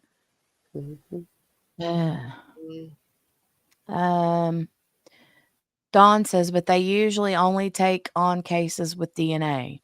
So here's one thing that, I didn't know this, and I don't know if a lot of you guys know this, and I don't know I don't know. I haven't really dug into it enough. But from what I've gathered, from what I've read, and what I've heard, the Los Angeles Innocence Project is not the same agency or organization as the Innocence Project. And I don't think that it's even a branch of it. I think it was. I think it's a completely different organization. It does the same thing, but if you and it could very well be, but from what I'm seeing, like the Innocence Project even put out a statement that says something like for any information regarding this, please, submit your questions or whatever to the blah blah blah. Right. But if like I was looking at their websites, and like they don't even have like the same logos, and things like that. Well, I But thought they again, said the original guy, like the Barry Shrek guy, because he had something to do with starting the original Innocence Project. But I thought he was like the lawyer during OJ or something, one of those lawyers. But I thought they said that he wanted one in every state. And so maybe these are started because of that. Do you know what I mean? it could be. It could Yeah, be. I don't know for sure. That's just what I thought I heard. Yeah. But like all over social media, you have people saying the Innocence Project has lost all Credibility. respect, and I have no more respect for this blah blah blah. And then they're like, wait a minute, this is not the Innocent Project. This is a different. Now, like I said, how Right. true or not true, I don't know. Me either. But he was an OJ lawyer, says Dawn. Yeah. I remember him in that case. Yeah, I saw that Tammy, the Jennifer Crumbly, her trial starts this next week. Yeah. They got the jury situated. Steph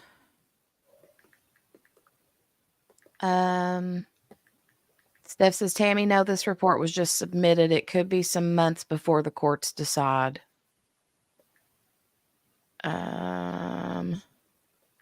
But yeah, so I mean, I'd love to find out for sure if the LA Innocence Project is or is not part of the original Innocence Project. I don't know. I just know that I went to the Innocence Project's website, and it had a link that said, please visit this website for information regarding this case or matter or whatever. And whenever I clicked to go to the Los Angeles Innocence Project, it, usually whenever you have like branches Mm-hmm.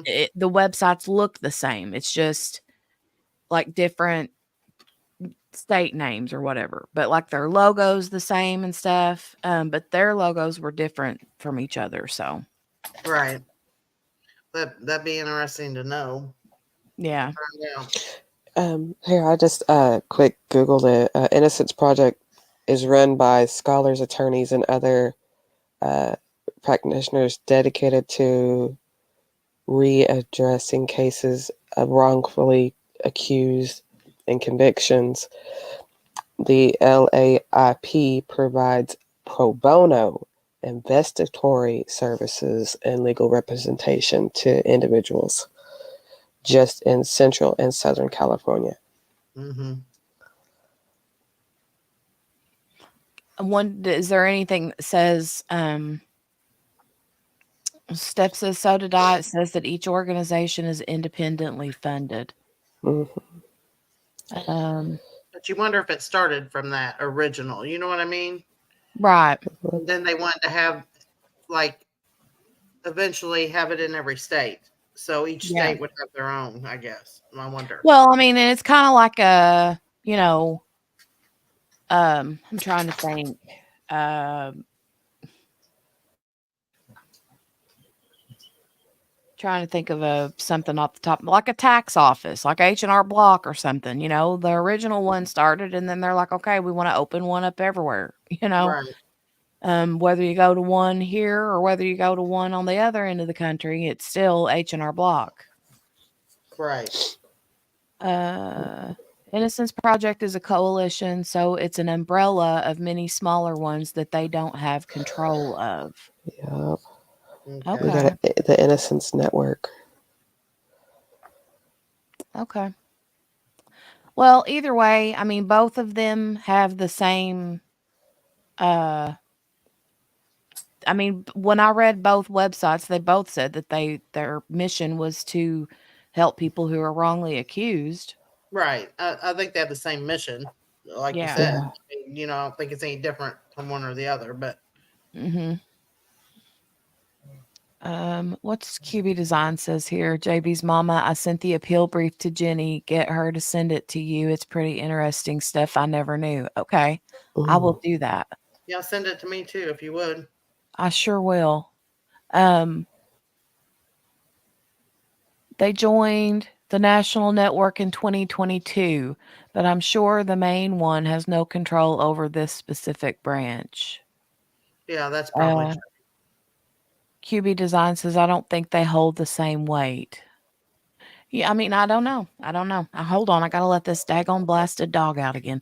She wears me out. She's like a yo-yo. Does Yeah. anybody else have that problem? Yes. Oh, all my dogs were always that way. Good grief. It's like she wants out. The only reason she wants out is because she thinks that Somebody's got Jolie's gonna something. drop some food. Mm-hmm. Because she That's how can mine smell the always was. food and she knows that Jolie drops things, right? Yeah. Jolie's yeah. So that's why she wants out. And then when she goes out there, the plates are put up and she can't get to nothing. So then she's like, okay, well, then I want to come back in here and lay down under the blanket. Mm-hmm. Uh She wears huh. me out. In and I'll out. be In and out. I'll be right back, you guys. Okay. Conversate amongst yourselves for a second. Alrighty. Yeah.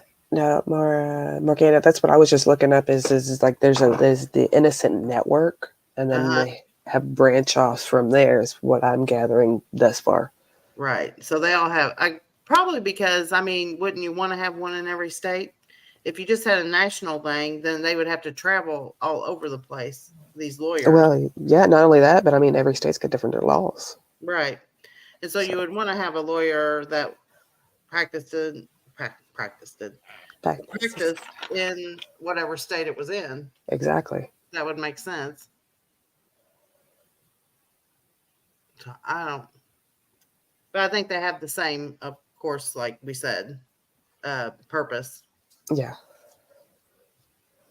Steph, Uh, that's what I have. As I have pit mixes. I have two of them. my pit mix. I'm back, you guys. Sorry. She said my pit mix is like that. He literally yells at us to go out and then he lays down looking all pitiful. Ugh. Yup. Okay, she sent the link here. Uh, joins national network. Very cool. Sherry says, "Do y'all know who Pin Turnings and More is? I've never heard of them." Mm-mm, I don't. Huh. Oh, some of them's outside the U.S. That's cool. That's Yeah. very cool. Hey, Uh, I'm gonna have to go and do something real quick, and I'll be right back. So go ahead without me. okie dokie. I'm just gonna mute. You're good, honey. Let me see.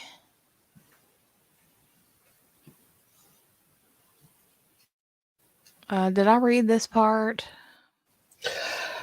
You are on 45. In my opinion, given the presumptive positive test for blood on the mattress in the back of the van, which was found the morning after Laci disappeared not far from her home and which was intentionally set on fire, perhaps to conceal evidence of a crime, a much more in-depth investigation should have been conducted into who was responsible for the theft and burning of the van. Okay. Yep. Let's see what this next. Exhibit 10.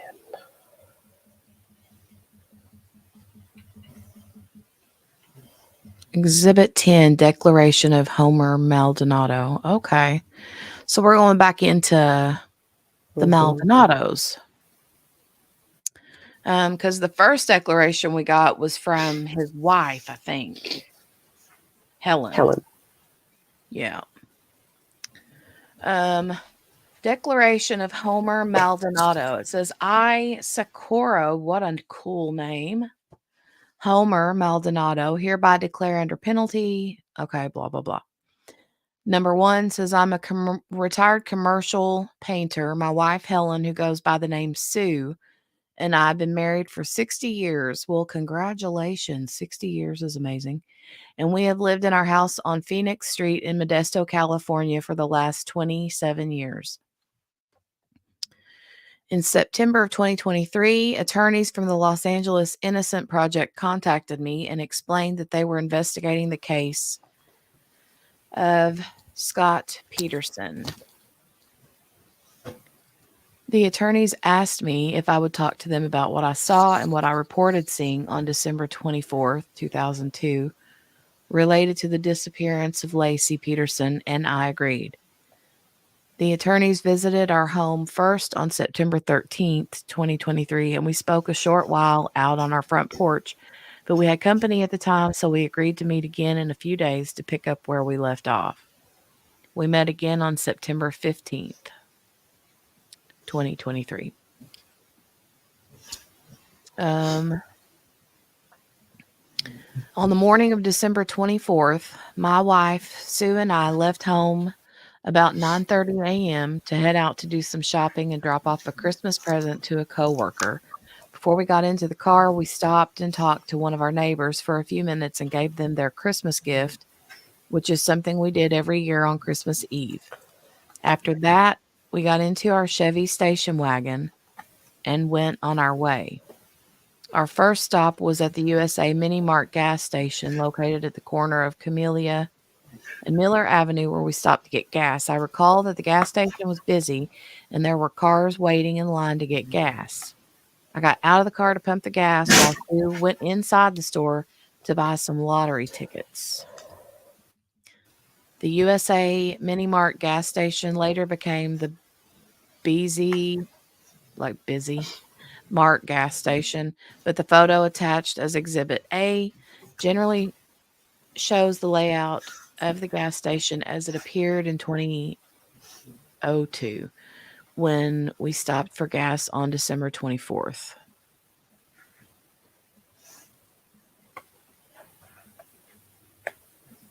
I'm back. Okay. I recall that I was parked at gas pump number 1. This is Mr. Maldonado, Homer Maldonado's Okay. declaration. It says, I recall that I was parked at gas pump number 1 and there was a tan van parked on the other side of the island at pump number 2. The diagram attached as Exhibit B shows the location of my car in relation to where the tan van was parked. So Steph made a good point in here the other night about how pictures can like distort the actual true color of Yeah. something, especially when you're looking at it on a computer screen. And so, you know, maybe that orange van that we see as orange in real life is more like of a dark tan color, you know? Yeah. I mean, because did they ever say, I can't remember, did they say when, like, the fire investigators say anything about the color of it? I don't think so. I don't think so. I think he just referred to it as the burnt van. Yeah. Like he never said, "Oh, well, we could tell the Orange. original color of the van was this color, and we Right. could tell that there was paint chipped off here or anything like that." Right. But in my mind, I'm thinking, okay, you have this dude saying tan. A lot of Tan, people said tan or yeah, beige or yeah, cream. yeah. Um, but like in my mind, tan is a variety of shades. You could Right. consider tan to be like a light beige all the way to almost a burnt orange look color, you know? Yeah. And different people would call it something different. Right. Um, so anyway, it says I worked for the Painters and Allied Trades Union at the time and commuted back and forth to Alameda. So I commuted about 1,000 miles per week and was constantly noticing different types of vehicles on the road. The tan van I saw on December 24th at the USA Mini Mart gas station was unlike any van I had ever seen. The paint was dull, like it had been on the road for a while. It had a chrome ladder on the right rear door.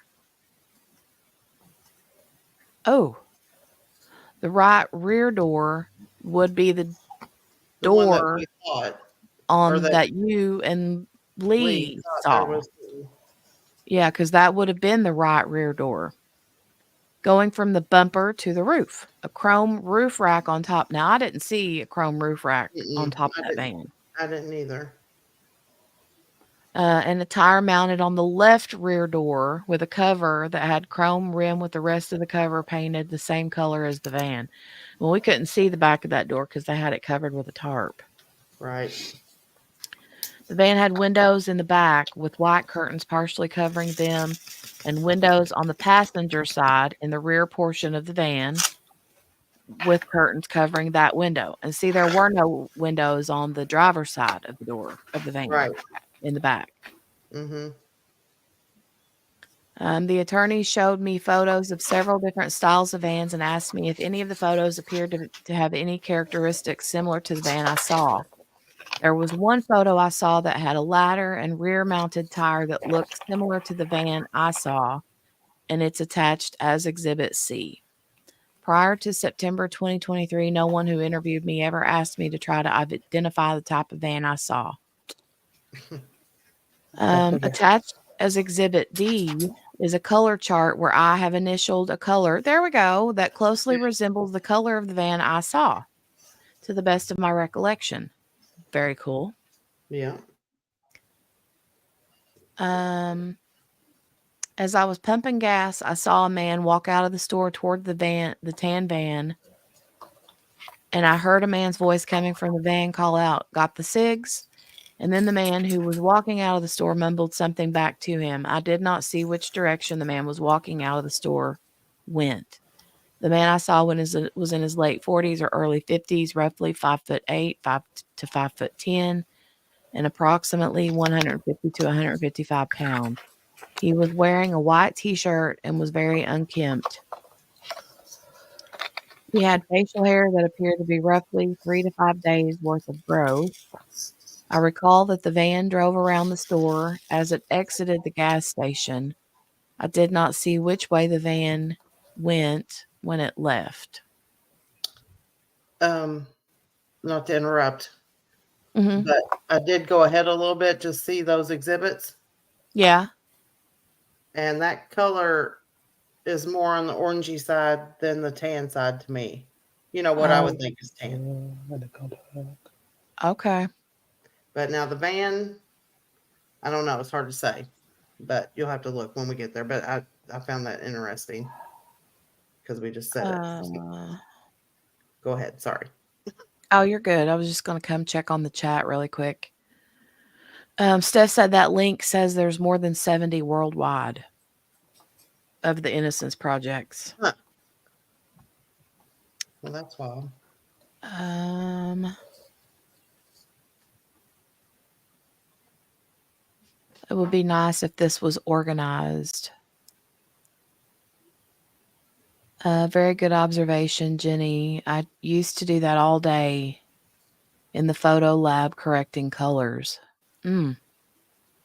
Steph says, plus everyone sees colors differently. Burnt sienna could be described as more red or more brown, right? Mm-hmm. Night, Dawn. Oh, good night, Dawn. Have a good night. Good Sleep night. well. Sleep well. Sleep well. JC's back. Um, huh? I said JC's back. Oh, is she back? Oh, Yeah. there, I see it. Welcome back. Welcome back. Welcome back. I was just literally singing that in my head. I love Welcome Back, Cotter. Yeah. That's a good TV show. Um, Number 10 says after the van left, I finished pumping gas and got into our vehicle to wait for my wife. When Sue got back into our car, we exited the gas station. I turned left onto Miller, heading west. As I was approaching Covina Avenue, I looked to my right and saw a beautiful young pregnant woman with shoulder length, dark hair walking her dog, walking south on Covina toward Miller. The woman was standing approximately at the second house north of the intersection on the west side of Covina. A map indicating the location where I saw the woman with the dog is attached as Exhibit E. I remember that the young woman caught my attention because she was very pretty, very pregnant, and appeared to be struggling with her dog. The dog, which was a golden retriever type, had a long blonde and reddish coat with white coloring around its neck and chest area. I recall pointing out the woman to my wife as we drove by, commenting on how the woman was struggling with her dog. My wife said that she hoped the woman did not fall. The dog was standing on his hind legs with his front paws up in the air, pointing away in the direction of a house on the other side of the street. About a week or so later, I drove around the block in that area to see what may have prompted the dog to be barking and pulling in that direction, and I observed that there was a house on the east side of Covina that had 3 or 4 dogs inside a gate that would bark as people were walking by. Okay. Hmm.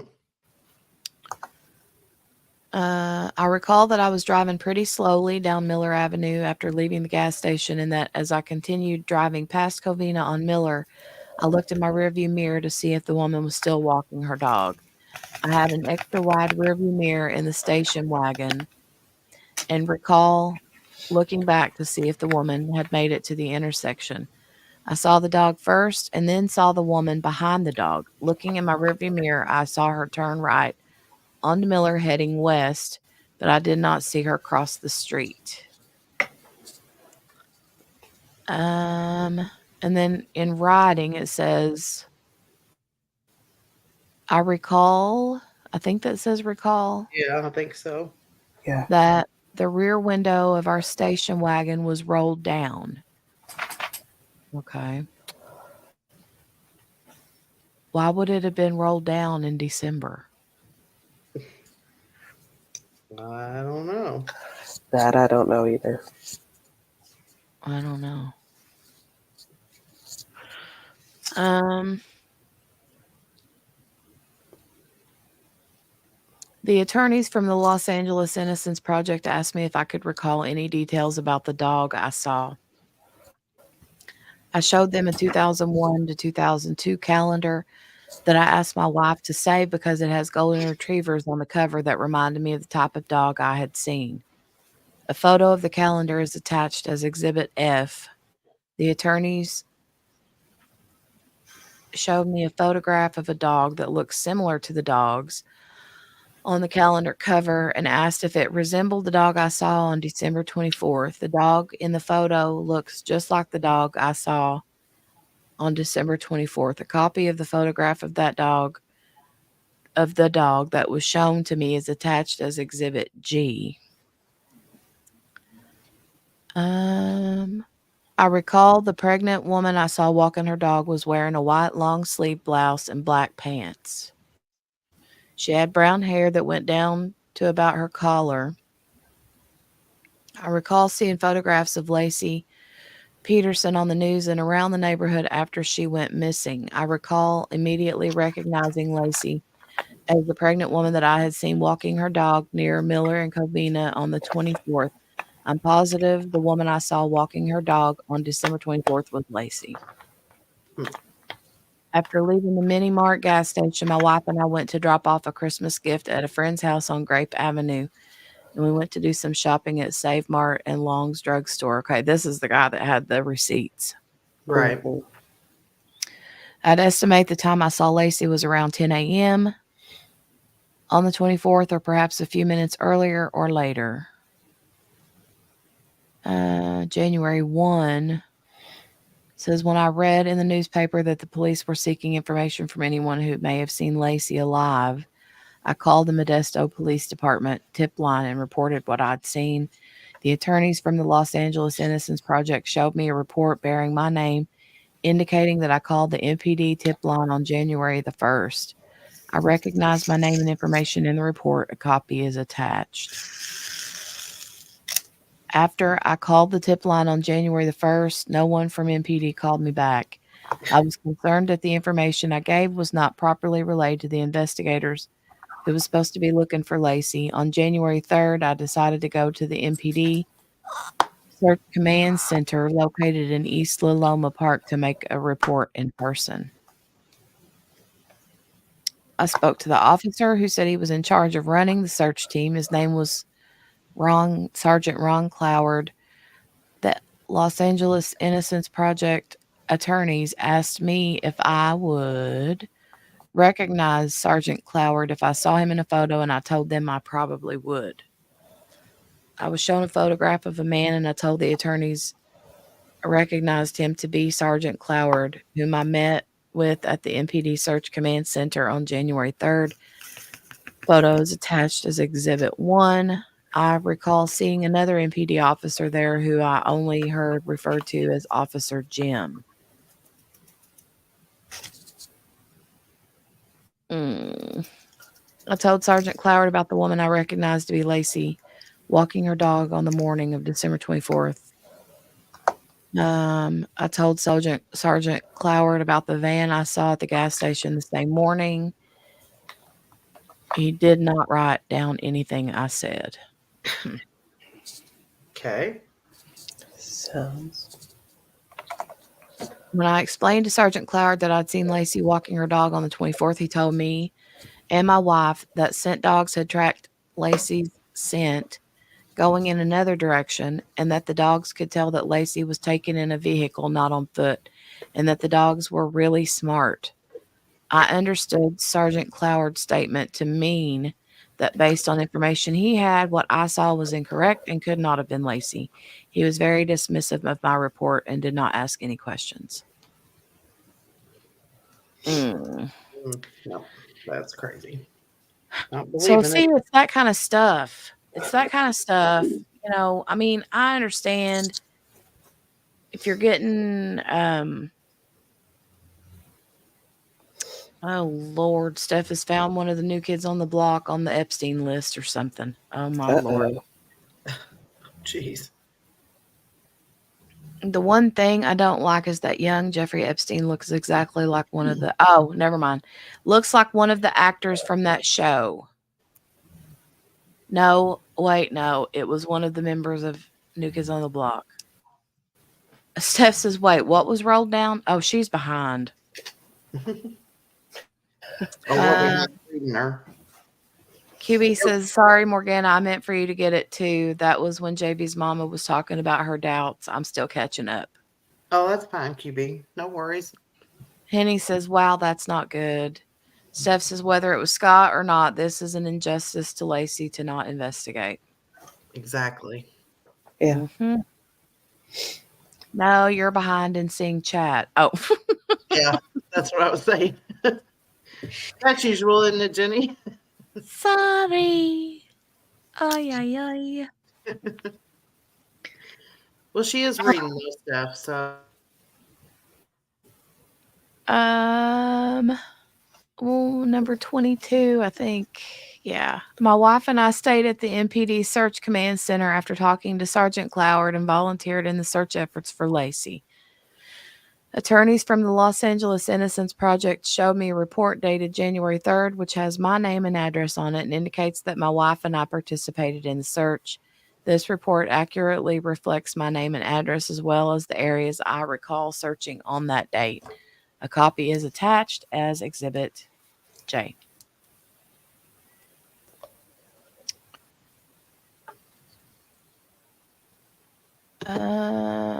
Let's see. In addition to calling the tip line and speaking with Sergeant Cloward at the MPD Search Command Center, I also spoke to an MPD police chaplain at the Red Lion Inn Hotel where volunteers were gathering to help search for Laci.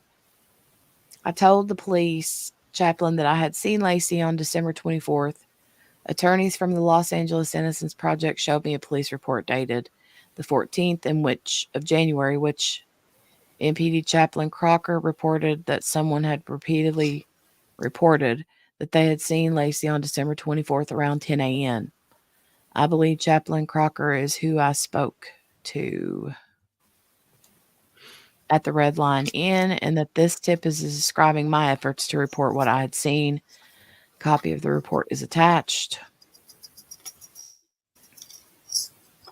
Okay, this private investigator is this Gary Ermoyan. yeah. Uh, No, Steph, he was talking about his station wagon, the window being down, wasn't he? yeah.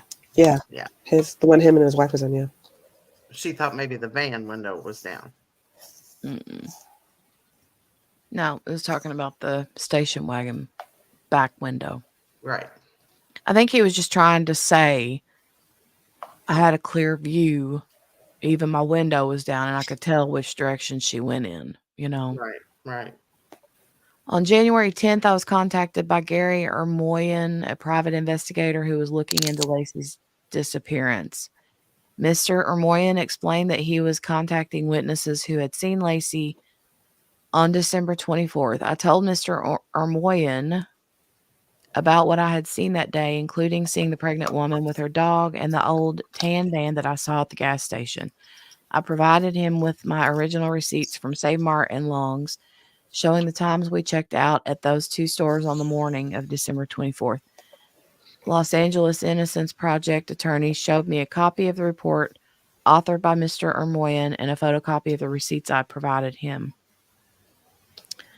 I reviewed the documents and the contents accurately reflect what I saw, and the photocopies that I provided, both are attached. Sometime after I spoke with Mr. Ermoyan, I saw a Modesto B article that published the photographs of two men who were arrested for committing a burglary of a house on Covina Avenue in the La Loma neighborhood. Upon seeing the photographs, I immediately recognized one of the men in the photographs as the man that I saw approaching the tan van at the gas station on December 24th. Copy of the photos from the Modesto B is attached. So eyewitness spotted one of those two guys that we've seen photos of. Right. Mm-hmm. After seeing the photographs of the burglars, I contacted Mr. Ermoyan. He came to my house on May 16th, 2003, and interviewed me again about the man in the van that I saw by the Mini Mart gas station immediately before I saw Laci walking. I explained to Mr. Ermoyan that I was concerned that the police did not believe the information that I relayed to them. I'd spoken with Vivian Mitchell, another resident of the Loma neighborhood, who recalled seeing Laci out walking her dog on Christmas Eve. Miss Mitchell told me that after reporting to the police that she had seen Laci, she felt like she was going crazy because the police officers she spoke to were trying so hard to get her to change her story and say that the woman she saw had blonde hair instead of brown hair like Laci.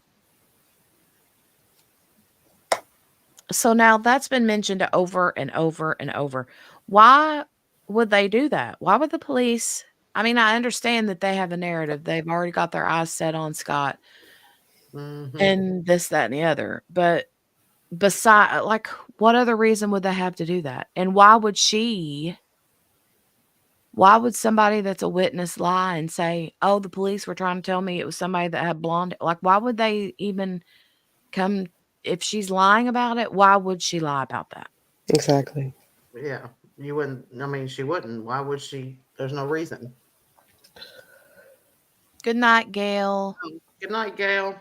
Good night, Gail. See you in the morning. Hopefully, I hope you have a good night's sleep. Yeah, that makes no sense to me. I don't understand why.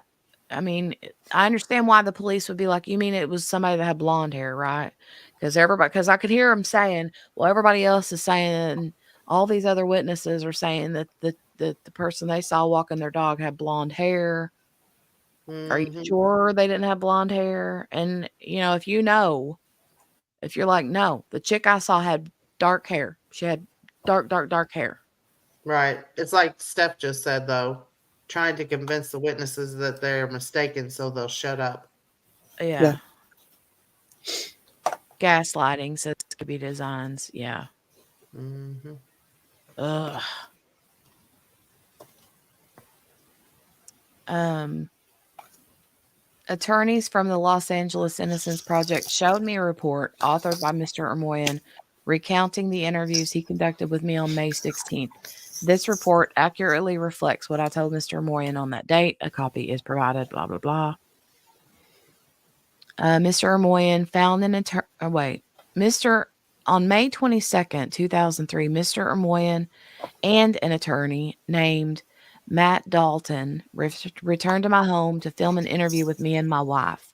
I told them about what I'd seen on December 24th. In addition to the events I witnessed on December 24th, I recounted to them all of my attempts to report this information to the Modesto Police Department. The attorneys from Los Angeles Innocence Project showed me a copy of this video and asked me if it appeared to be a true and correct version.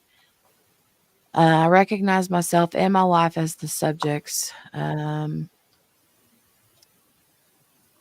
March 2004, sometime in March of 2004, someone from the Stanislaus County District Attorney's Office showed up at my home and served subpoenas on me and my wife. We were confused because we did not understand why the district attorney's office would subpoena us, given that no one from the Modesto Police Department had ever interviewed us. Okay. Despite my efforts to report what I had seen, copies of both subpoenas are attached. Attorneys with the LAIP asked me whether anyone from the Modesto Police Department or Stanislaus County District Attorney's Office contacted us prior to July 2004. I explained to them that other than the subpoenas we received in March, no one from either place had ever contacted us. Oh, I hear my husband. Hold on just a second, guys. Alrighty. I think he's about ready for bed. I'm gonna have to transfer over to the living room in just a second. Hold on. Right.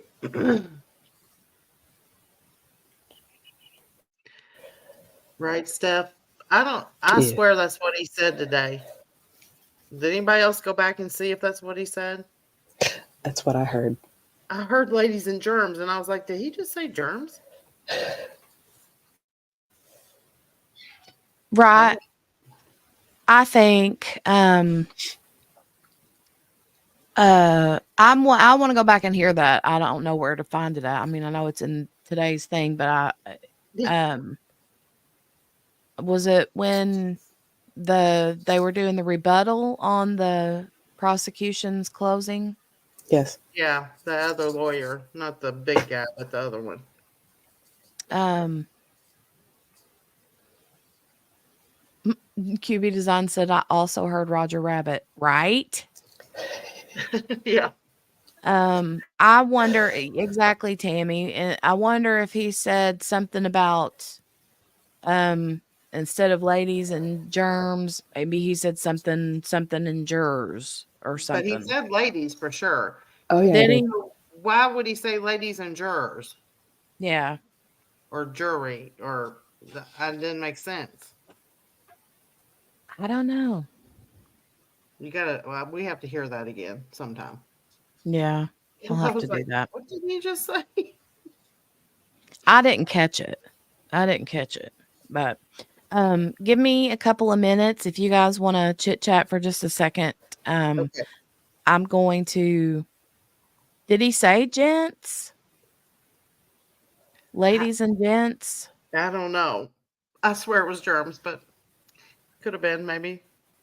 Steph said maybe he was going to say ladies and gentlemen and jurors at the same time. Like I fumbled my words like that before, right? Maybe. Yeah.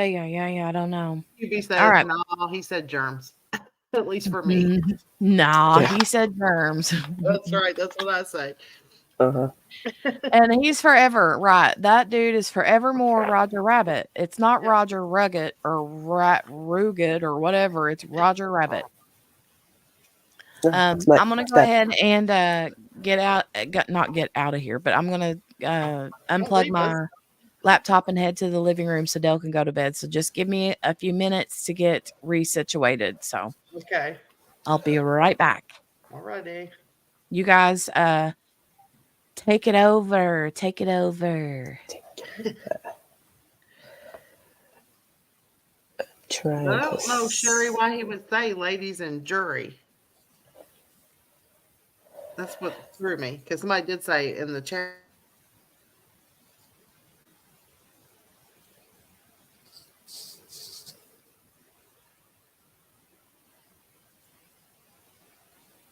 Oh, I fell out again.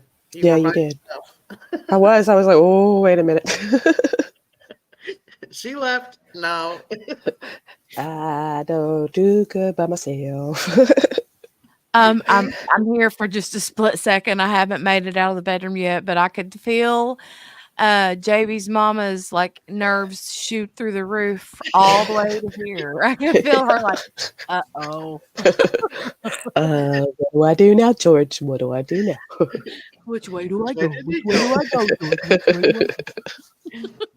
Oh, Okay, God. I'll be right back. I'll try not to. I don't know. The stupid internet's dropping left and right tonight. Oh no! And I'm Don't do like, that. I hope they're not saying something I'm missing, but oh well, I can't control it. You're like, I heard you, and then it didn't went away, and I looked, and I was like, what? Don't leave me. Don't leave me by myself.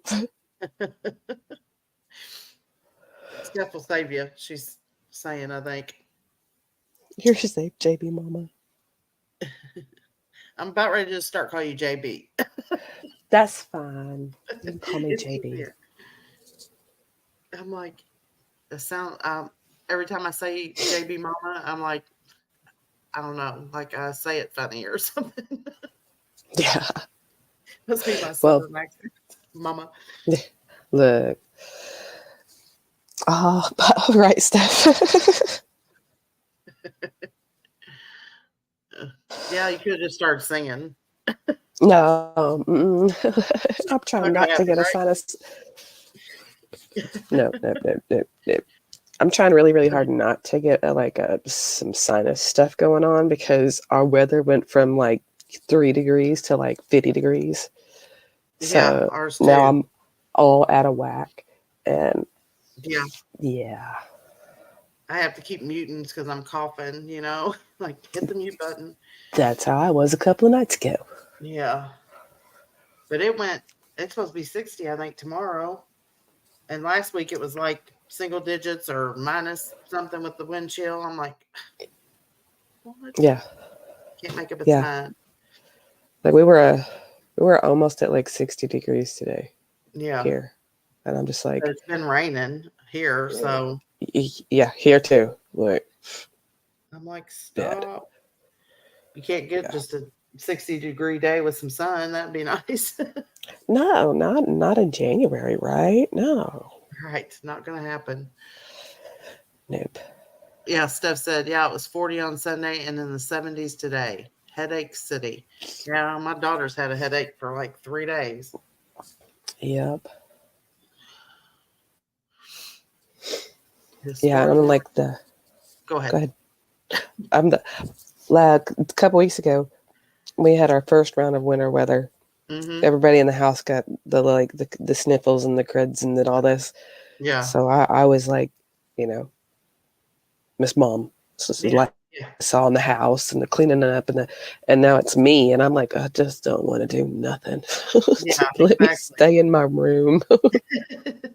And then nobody wants to take care of you. uh, That's how it works. yep. Just go in your room and say, leave me alone.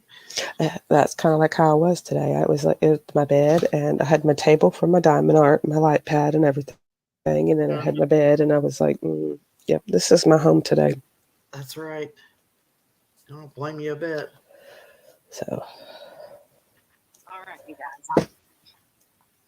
Here she comes. Oh, now we got to go back to work. Oh, no. Save the day. I come to save the day.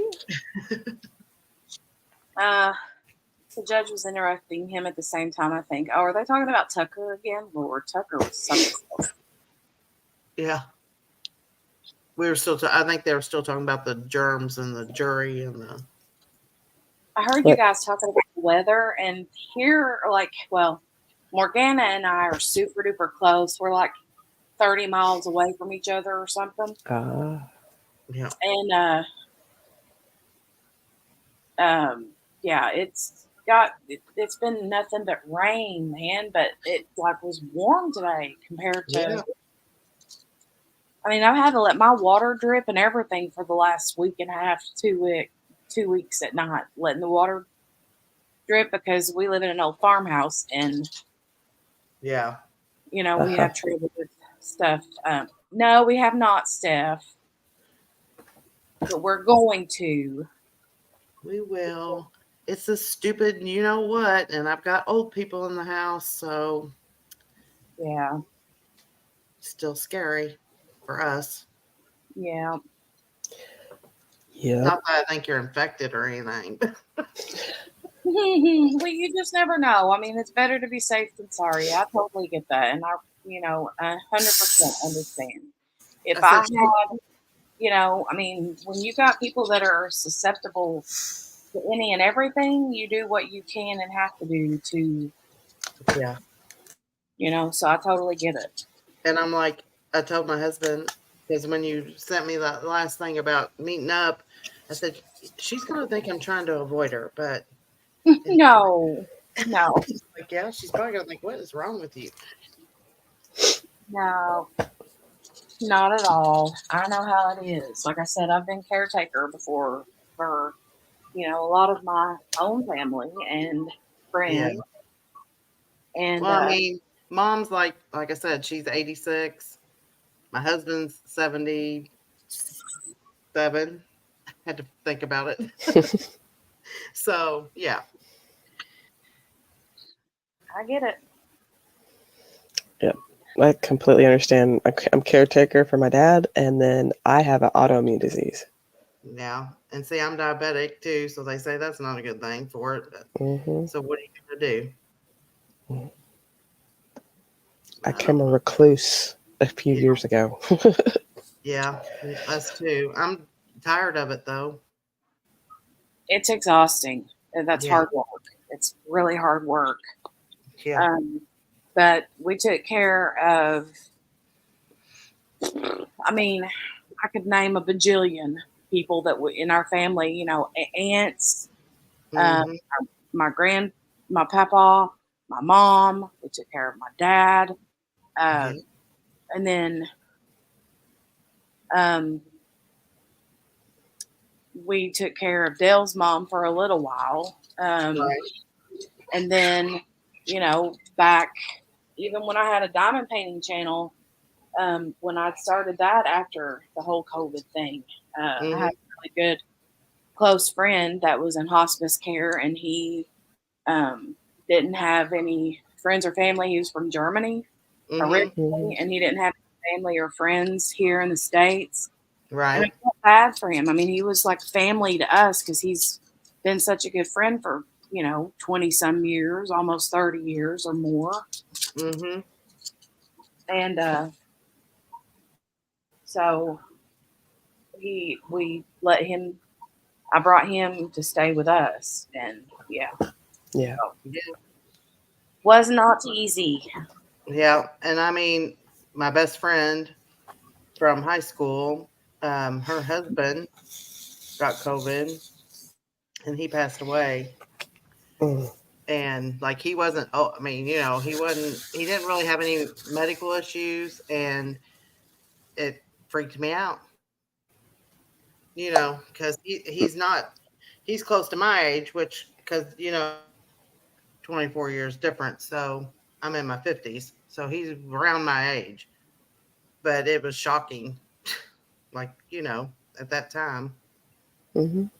So that's another thing that just pushes you to think, oh gosh, it can happen.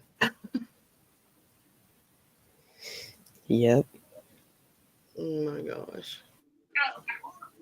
So I love you, Dad. Sorry, was tending to children and Yeah. husband. Gotta turn this TV down a little bit. Um,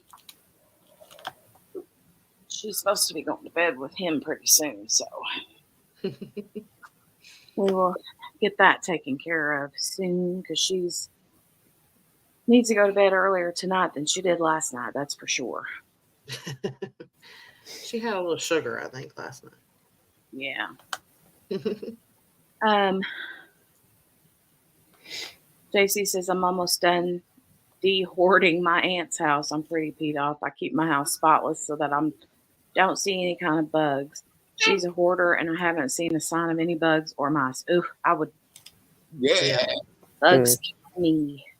Yeah. Oh, Can't deal with it. Can't deal with it. no.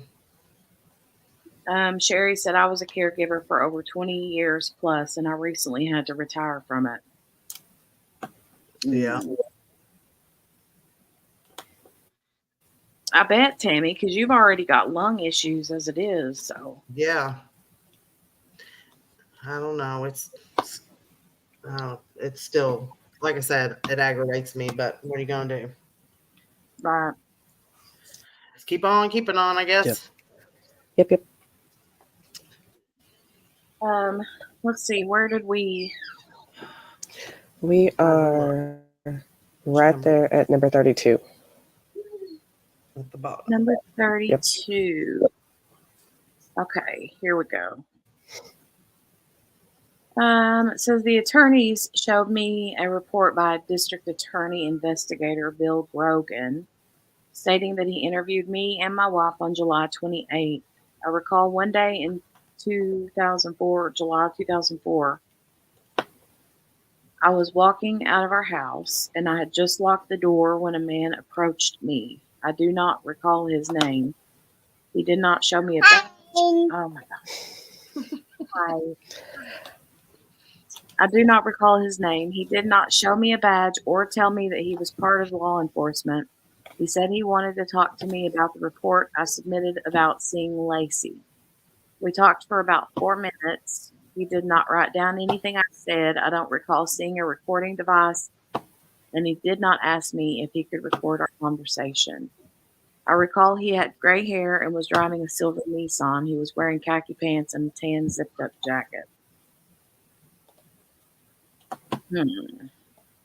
Attorneys from the LAIP showed me a report dated July 29, 2004, and authored by Stanislaus County District Attorney Investigator Bill Grogan, stating that he interviewed me and my wife at our home. A copy of this report is attached.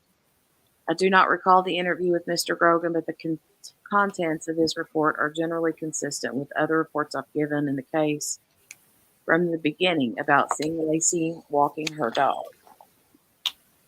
There is one error in Mr. Grogram's report, however, because it states that I did not see Laci or the dog when I looked in the rearview mirror. That's incorrect because I saw both of them very briefly.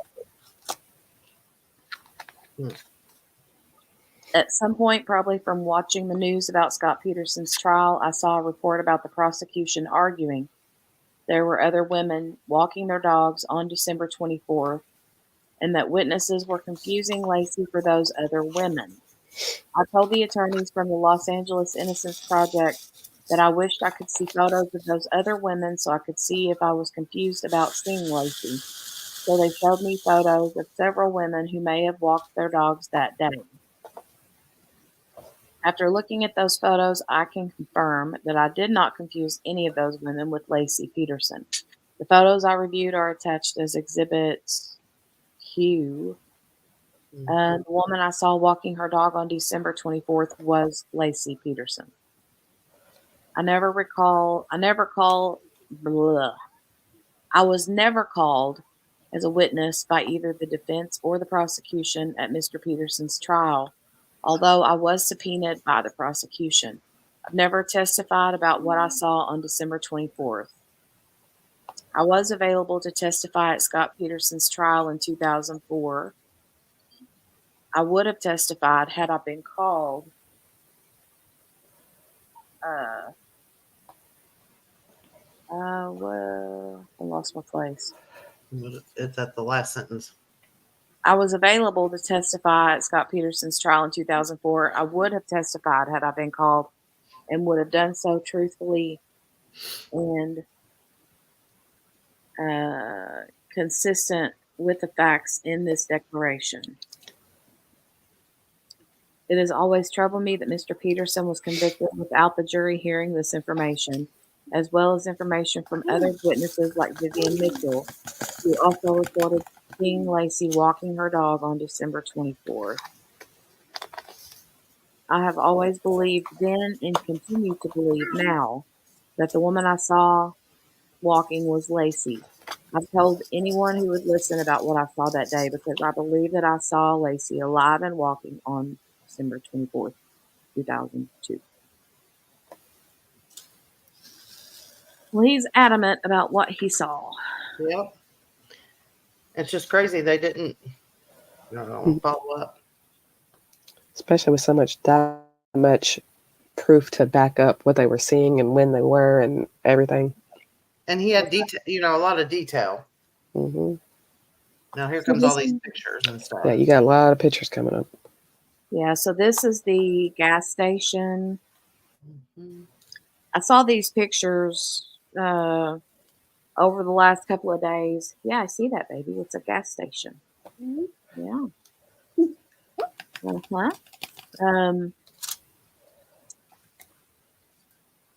This is the gas. And is this the same gas station that the woman said that she worked there and kept having to run the person in the van off? I think so. I believe so, yeah. And she said something like she would notice that whenever they would be hanging out, that whenever they would use the payphone, and then after they used the payphone, somebody in like a white truck would come Yeah. and do something. Yep. There was some shady stuff going on, sounds like. Yeah, for sure.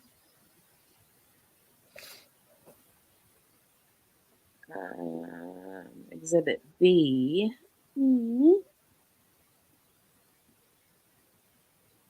Okay, this is the mini mart there in the middle. That's the gas station we were just looking at. Here. No, Joey, don't touch it, baby. That's where their car was and the van was. Yeah. Their car was the blue and the van was in the brown. Okay, here's where the van was. And then you got your pumps. Mm-hmm. And this is where their station wagon was. So literally the van was, he would have gotten he was literally on the other side of the pump. Mm-hmm. Right.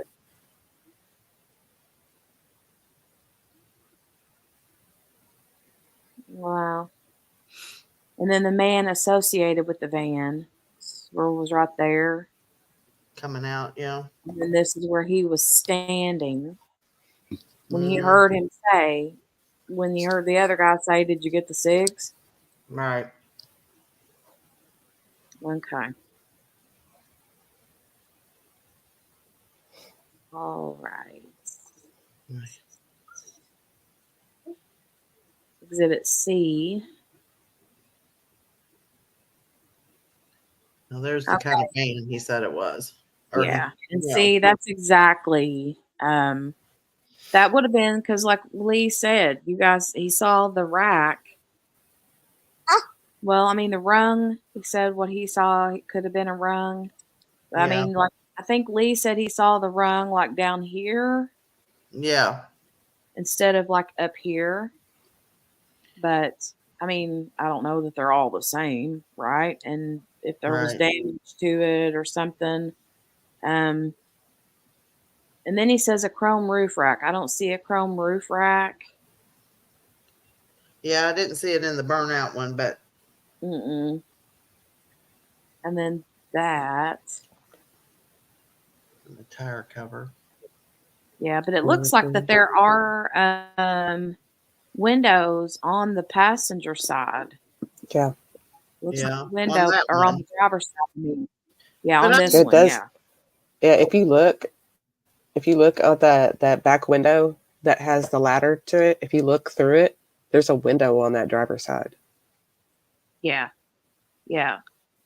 That's what and I like don't right know here. if is this Yep. this van may not be exactly what he saw, but similar to what he saw, right? Right, yeah. I think he said that they showed um different ones and he pointed this one out to be the closest to it or Yeah. something.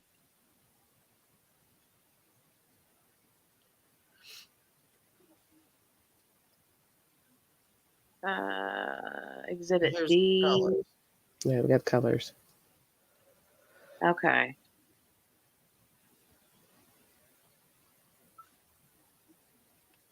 So he pointed out that one SHM. Hmm. That's the color of the van that he said it looked like, Right. right? Hmm. Hmm. Well, I mean, not far off. And like you said, depending on how it looks in person compared to online, in a picture or whatever, that can be a little bit off. Mhm. So,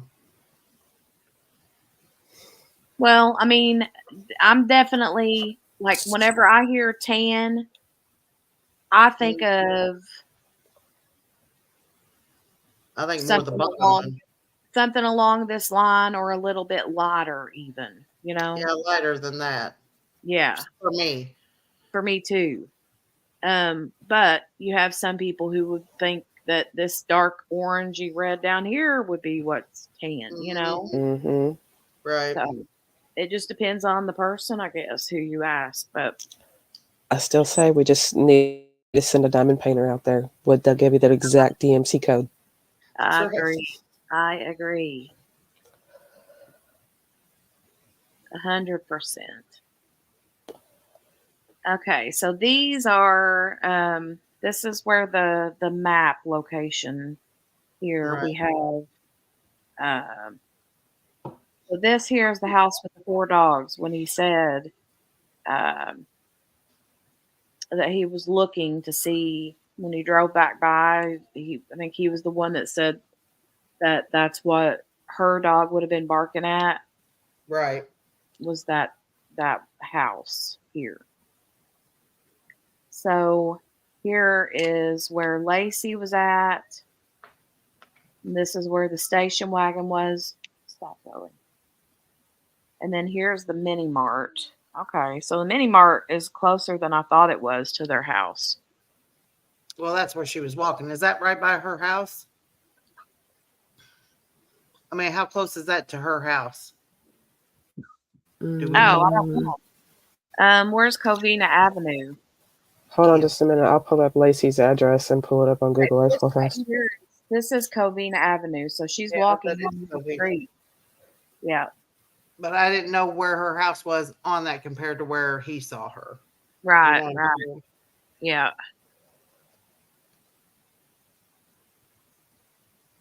So don't know for sure on that. But they do live on Covina, but is it up, you know? Way up here or way down here or yeah.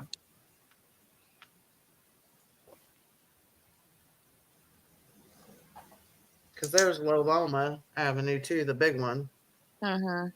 that we keep This hearing a one lot. goes through Yeah, here. kind of in or no, what is that other Miller? Yeah, Yeah, Miller Avenue. I wonder where this park area was compared to like where that is right there. You know, they keep talking about a park. Yeah. Yeah. I think they called it like Loloma Park or something like that. Yeah, Mm-hmm. so I don't know where that is in relation to what we're seeing there, but Yeah. hmm. I don't either. Um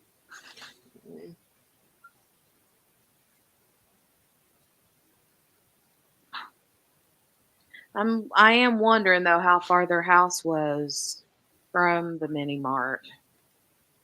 Yeah, I don't know. I don't think we've seen any kind of map like showing where exactly have we where exactly their house was. No, that hasn't been put out yet. Not on in this in a docket, anyways. Right. Billy's Exhibit. back. Hi, Billy. Hey Billy. Hey hey. Oh, Hi, here's the Billy. planner. Here's the his little planner with the dogs on it. That he said that looked like. Yeah. Yeah. Then they're going to show Lacey's dog. Mm-hmm. Mackenzie. Yeah, Mackenzie. Oh, so pretty. So that dog did look like, you know, the color and stuff even. Mhm. Mm-hmm. Too. Shoot, the color of the dog is about the color of the orange van. You know that that dog is not that dark in person, right? No. Right. Right. Well, that all changes. Mhm. Crazy.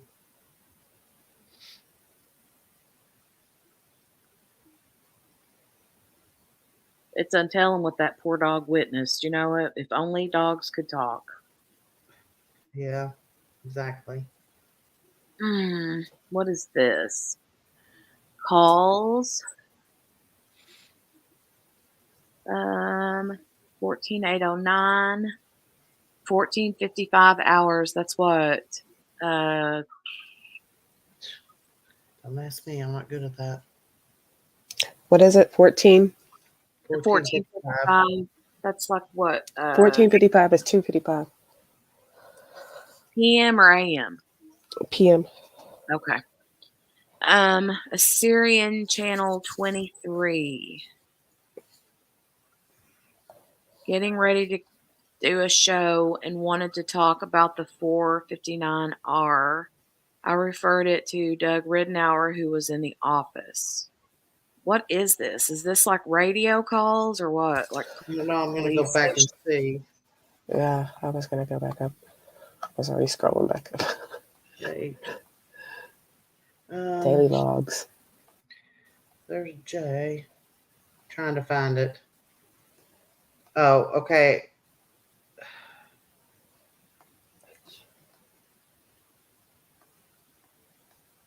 Oh, that's where he called the tip line. Where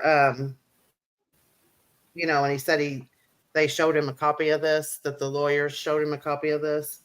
Yeah, But Mhm. where 1640. yeah, copied or called the tip line to give his, you know, tip. Yeah. Oh. So that's all that is. And it's the same, probably the same thing he said in here, of course. Yeah, his is at 1640 hours. Yeah. Okay. So these are tip line calls then. Right. Right. Okay. Assyrian Channel 23 getting ready to do a show and wanted to talk about the 459R. I referred it to Doug Ridnour, who was in the office. Uh, Jack Mangle, 1548 hours, which would have been, what, 3:48 p.m.? Yeah. Retired Fiji Islands police officer on 12/24 at 1300 hours. He saw a pregnant lady with her dog in Loloma Park. He drove by later after doing some errands and saw her coming out of the park. He also saw a very old 79 model car, light blue, possibly Cutlass, nearby. It was very rusted in the back. Homer Maldonado, 9:45 to 10 a.m. He and his wife got gas at Miller. He said there was a tan van at the gas station. The van had one occupant in it. The van was tan with yellow somewhere around it. He said he noticed a pregnant woman walking her dog near the corner of Miller and Loloma. He said it appeared the dog was pulling her. His wife commented that she hoped the woman didn't fall down. Dog had long hair and was blonde in color. Detective Stoff notified. Josh from San Jose Mercury News wants a press release on the Peterson case. Caller said her husband is a fisherman, and this story does not make sense. Okay, well, there's one of the tips. Caller said her husband is a fisherman, and this story does not make sense. Okay. We agree. All right. Linda Lewis, her neighbor, a little mute boy, told her he knew where Laci was. He said she was across from the circus and there is a burnt house nearby. What? Linda Lewis. Is that some crank call or something? I don't know. Her neighbor, a little mute boy, Well, told her he if the little boy knew. was mute, he wouldn't be able to tell her, would he? Well, unless he knew sign language. Well, maybe. Her She, neighbor, a little mute boy, told her he knew where Laci was. He said she was across from the circus and there's a burnt house nearby. Who knows? I don't know about that. Sharon Davis saw a man on Yosemite take down a large Laci Peterson missing persons poster. She followed the vehicle to the San Francisco turnoff. License plate is blah, blah, blah, blah, blah. Oh, what was it? Somebody just running around town taking down posters. Maybe it was tore up and the dude was like, going to put a new one up or something. Who knows?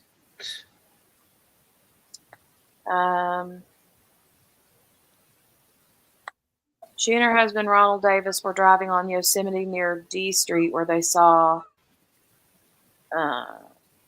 suspect one.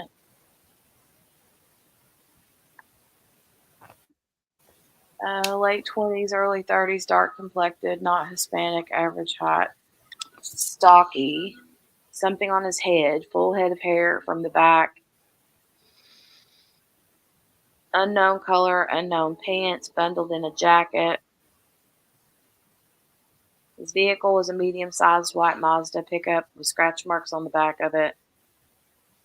Suspect one got out of the driver's side of the truck and took down a large poster off of a telephone pole near Love Ladies. Driver put the sign in the back of his pickup and drove off. Sharon said they followed the vehicle onto 99 northbound. When they got near Manteca, vehicle occupants saw the Davises were following them. The vehicle changed lanes and took the San Francisco exit. By the way, Leon is in the chat. Oh, hi. Not Leonard, Leon. Hi, Leon. Hi, Leon. Hi, Leonardo.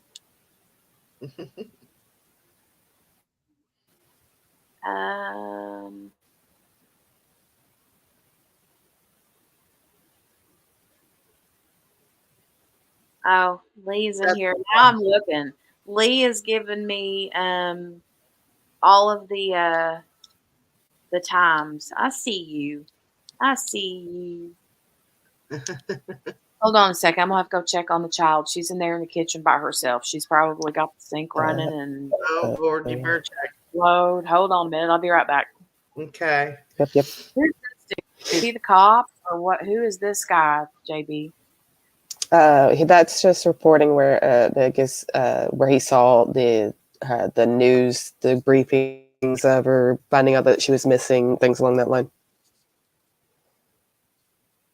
That wasn't a picture of the one he reported it to, was it? Oh, wait a You minute. know, Exhibit I. Hold on, I just scroll back up here. Oh God, you guys said check the peanut butter. You're right. I'll be right back. yeah. Go.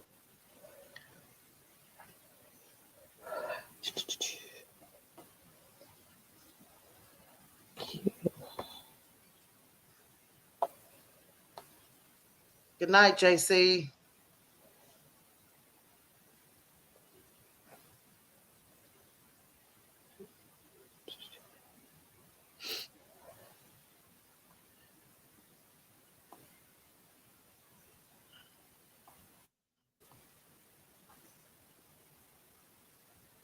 Painter or the Ninja Turtle. Whichever he wants to be.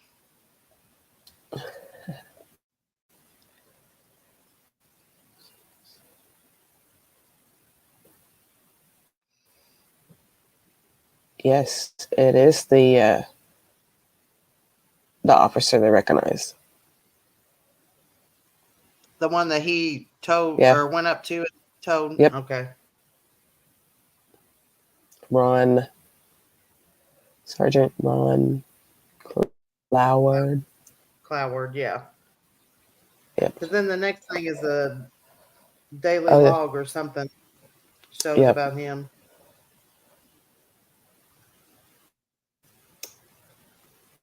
Yep, yep. Man. And those are hard to read sometimes.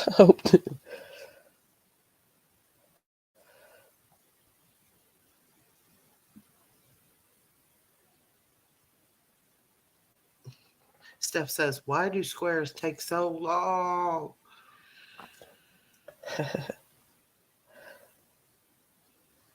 I like squares better though. Yeah, I'm almost done with one of them. I've been working on for a little bit, pretty long bit. Yeah, I've got 3 going right now. Well, I actually have more than that on the whip side, but 3 I'm actively working on. I had 3 whips. I finished one of them. I've got another one that I'm almost done with.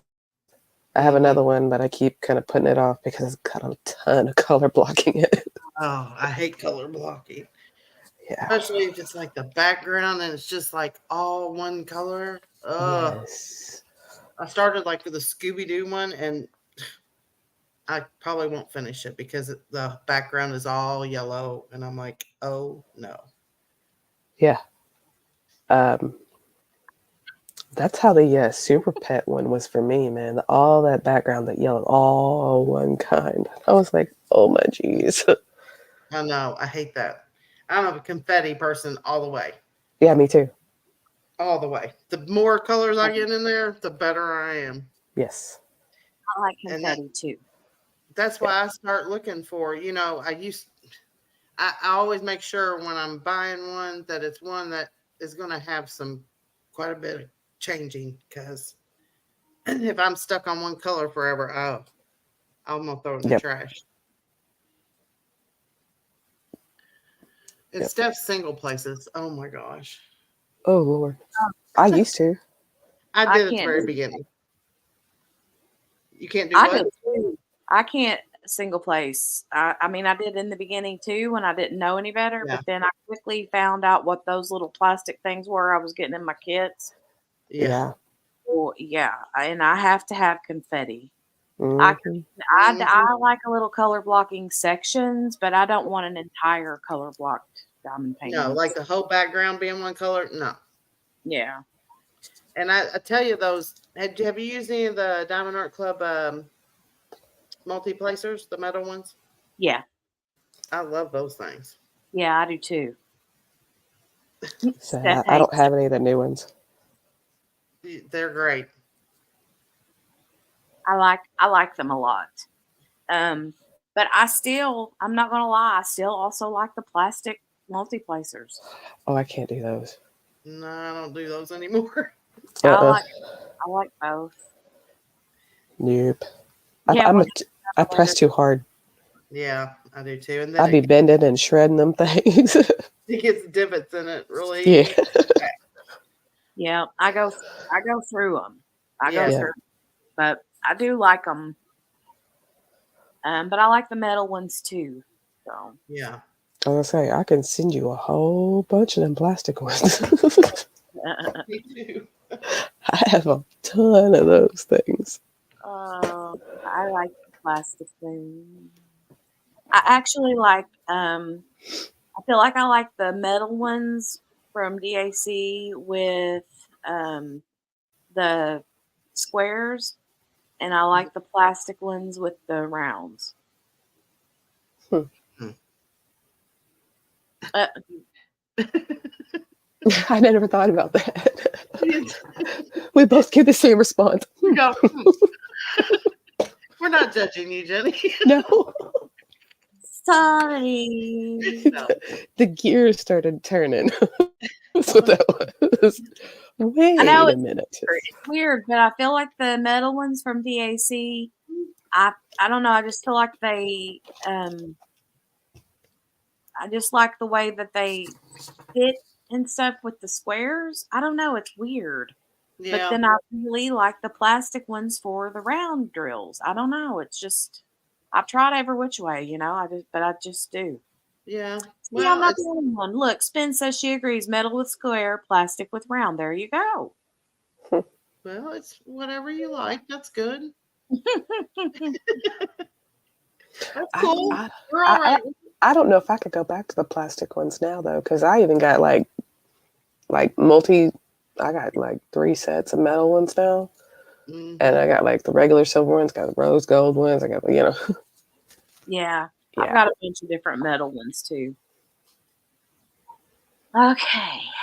Yeah, because they're thinner, they fit better. Yeah. Yeah. Okay. So this dude is let's see. That is the sergeant That he reported. that he was identifying. Yeah. Okay.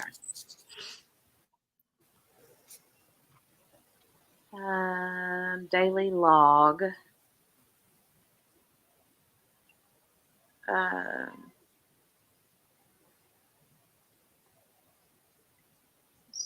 Sorry, I'm just reading. Did you see the one about the psychic? On the, let's see, the second page there of that report, daily log or whatever. Mm-hmm. Down there at the bottom, talking about Lily says she has the ability to see things that have occurred. Did you see it? It should be on page. Down here. I'm trying to see where we're at. Yeah, at the bottom of that page. Somewhere. See right paragraph. Oh. Oh, psychic line. Yeah, psychic line. I'm like, what? Lily says she has the ability to see things that have occurred. The name Eric keeps coming to her, relevant to Laci Peterson. She also says we are searching in the wrong areas. She sees a big tree that has fallen down into the water. She also sees a WFA 150 pounds medium height. What is WFA? White female. Okay. 150 pounds, medium height, very long ponytail with someone else. She just bought a used purse. In the purse was a religious medallion with a woman and baby on the medallion. She believes this is a sign. After also seeing a video of her husband, she can tell he is hiding something. I'm like, what? Okay. I don't know. I'm just going to tell you right now, anybody here and anybody in the chat, I don't get down with the psychic stuff. I don't judge people who do, but I just don't. Jenny's not a believer. Okay. Not. Let's go back up here to This TPU. What are TPU officers? STA, Stanislaus County Dive Team, chaplains, paroles, citizen volunteers. Sent out Sergeant Cloward sent out 16 citizen volunteers to search and will return to command post when searching areas and maps given. Equestrian teams H3 and H5 started at 1100 hours searching the 100 block of Morton and Tulum River area under bridge. So these are just search team stuffs.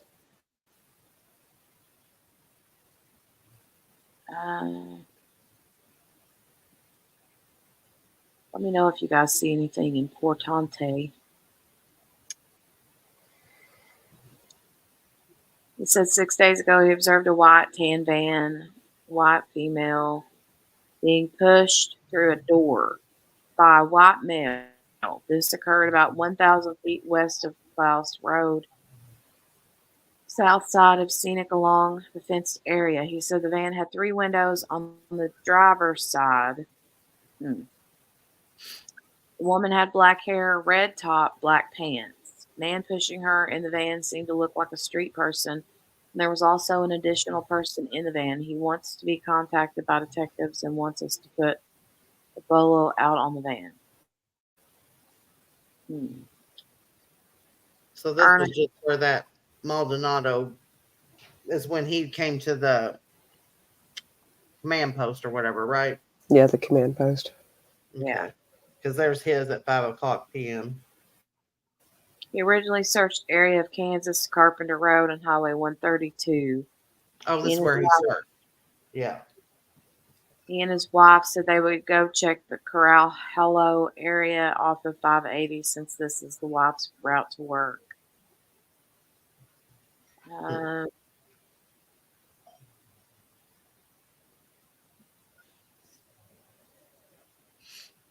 Linda Sherman returned from doing a 3-day search in the Faith Home Whitmore areas. She found some disturbed ground behind Sam Vaughn School in Ceres. She would love to donate part of her inheritance to put towards another bloodhound or towards the burglary tip to discredit the burglary if it had nothing to do with her disappearance. Okay. All right. That was very nice. Somebody offered their airplane for the search. Yep. Oh, wait, here we go. Angie from California Occupational Physicians sent Lily Mahesky down to the command post with additional information. Angie told Lily she had seen a pregnant woman with dark hair in a ponytail speed jogging with her dog. A white male with red hair and camouflage clothing and hat was with her, is willing to speak with detectives. Is Lily the same Lily that was the psychic? I don't know. Her name was Lily, so I don't know. Yeah. Let me go up here and look. Let me go up here and look. It is the same? Yeah, same name.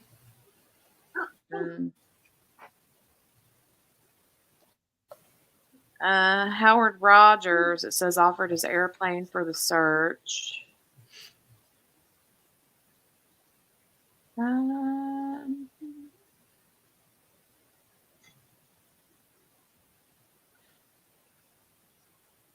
Amy Baxter called into the command post to report suspicious circumstances on 2nd and East Streets on the west campus of MJC. 5 p.m. shutting down command post. Okay, Exhibit K. 10:09 hours is the one that is referring to this original. The guide we were reading that had all the documents in backup. It's his. He's the one that talked that because that's when he talked to that chaplain. Yeah. Yeah, so that's just the same thing, but he told him. Yep. What is this 9:33 hours? Trobiano says, how long of a fishing trip did Scott take? Where did Scott stop for gas? Did his wife make him lunch? What was in the sandwich? What we have to do is catch him in a lie. Maybe Laci let the dog out because he had to release himself. Caller says Scott let the dog out. He scrubbed the floor so he would have an excuse. What? Eh, Lord have mercy. See, this is the kind of crap they have to deal with. But Yeah, time, exactly. Chaplain Crocker. Jolie, honey, stop jumping on my chair, please. Thank you. Oh my God.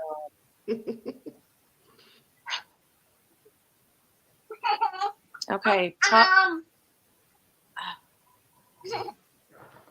you guys. Here we go again. She's using my recliner as a slip and slide. She's literally like going down the chair and jumping on this big, massive, fuzzy blanket that's in the floor. She's having fun. Sounds like my kiddos do that stuff. All right. Chaplain Crocker says possibly saw Laci about 10 a.m. Christmas Eve. Don't remember his name and has called in twice to the hotline. Caller also explained he had sent note to us and came in person and spoke to station supervisor and advised him that he was sure he had seen Laci on Christmas Eve about 10 a.m. Has not had a call back from us and believes we need to follow up on this lead and at the very least contact him. Doesn't have the caller's name, only that he lives in Laci's neighborhood. Advised would note this on my log and forward to detective. You should read the very last one.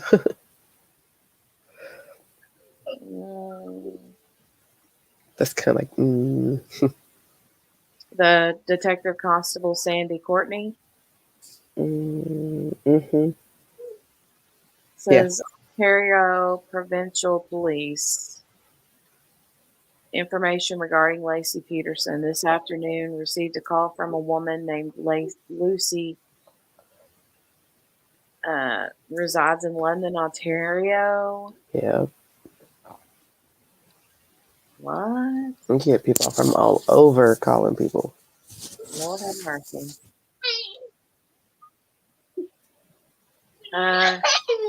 Gary Ermoyan investigations. Oh, Lord, here we go with more investigative reports. That's the private detective. He's just saying the same report, though. Yep.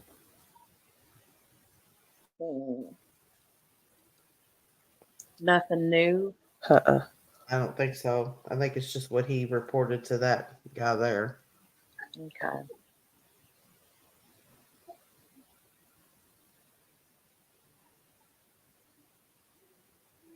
Okay, those are the receipts.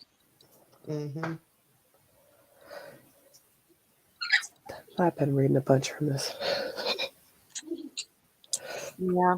I'm anxious to get into the stuff that QB sent and what you got curated, because I know you've like curated a lot of information. Yeah. Looky there. The Modesto Bee. I've been reading a bunch from this newspaper. Yeah. Burglary suspects didn't take woman. President rallies soldiers. U.S. ordering travelers to reveal plans. I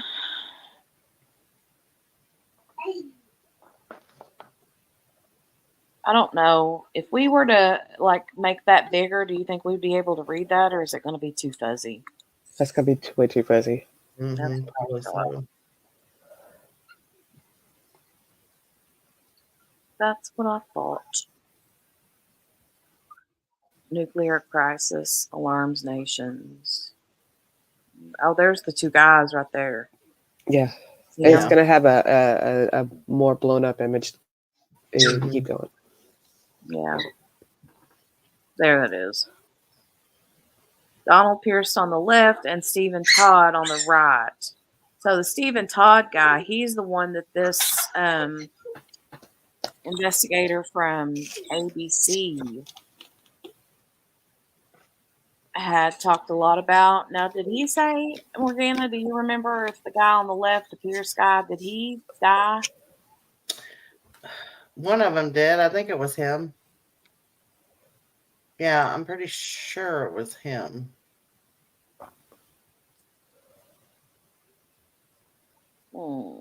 Because the guy that lived by where they found the van or something, or supposedly. Yeah, the one Then on when the I right. got there, I thought they said like that place hadn't been inhabited or something. So that was weird. Yeah. Yeah, didn't they say it was like had been flooded or something? Something. Because I thought, well, nobody's living there probably then. Mm, Now that's another copy of that yeah. same thing.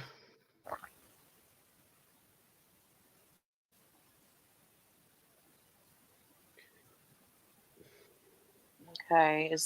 What is this? That's just A subpoena. subpoena. Yeah. But then they never called him, remember? Yeah.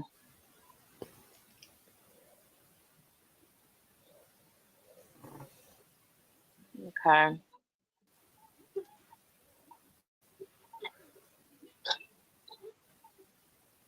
Called 7:45, talked in person. We will be called when needed. Around trial with start May 24th through the 27th, maybe. The 27th, yeah.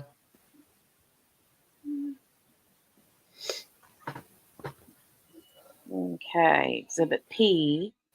This is the Where he was contacted by the district attorney. Mm-hmm. yeah, Tony Freitas. I remember that name, and then the Grace Wolf. Yep.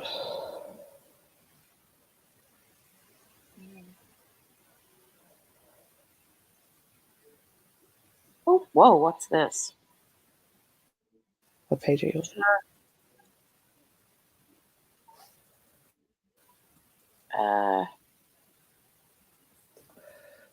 I'm sure we read through this, right? I Yeah. think it's the same thing over and over. Just Yeah. that when he told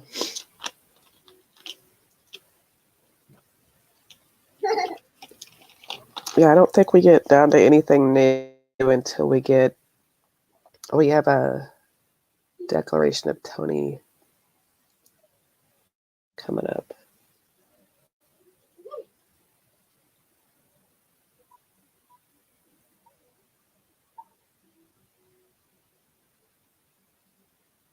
Mm.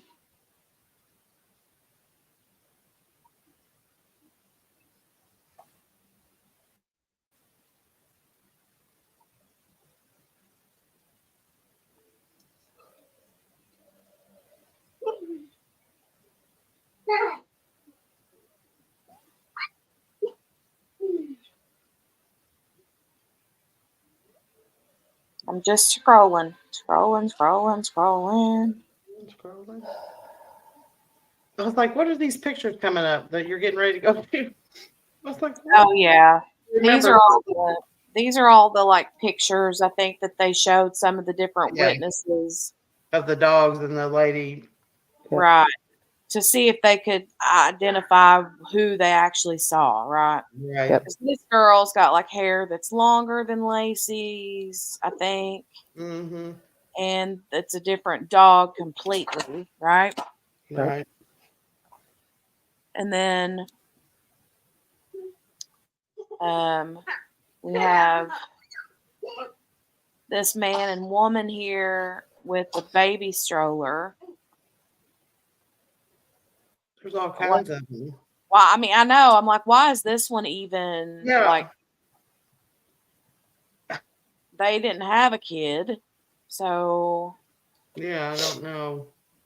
I guess just trying to get different body types and hair lengths and yeah.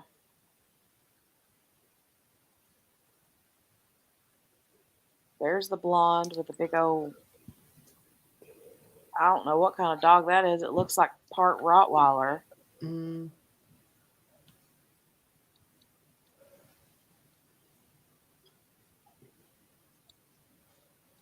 Mm. And then we have this one, and they're all like black dogs. What? It's like oh, they're wanting somebody to say, "Oh, it was a black dog. It wasn't even a golden retriever." What? right. Good night, Spins. Good night, Spins. Thanks for coming and joining us. I appreciate it. And thank you, QB Designs, for inviting her and telling her to come check us out. I appreciate that. Yep. Okay, so there's another woman with dark hair. Mm-hmm. Okay, what's this? Oh, a dog. Yeah.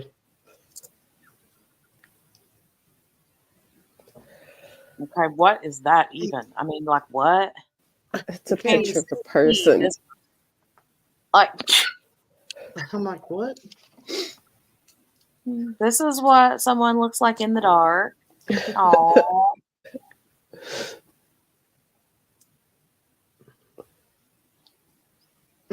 okay. I think we got through though. Okay, here's the declaration of Tony Freitas. Yeah, he's the guy that drove the bread truck, or Yes. the Yeah, the is there anything different in this that we need to see that we already haven't read?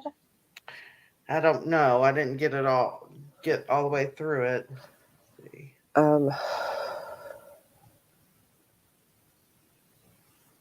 I haven't seen anything. Because we read yesterday a statement or whatever from him, and he drove, he drove like a bread truck. Right. Okay. On page 410, you can actually see his call-in tip.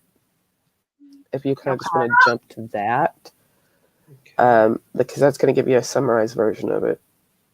Okay, 410. Yep. Okay. Is there? I don't want to miss anything. Is there anything between there and 410, or No, it's like call-in logs, and okay? 410 goes to his.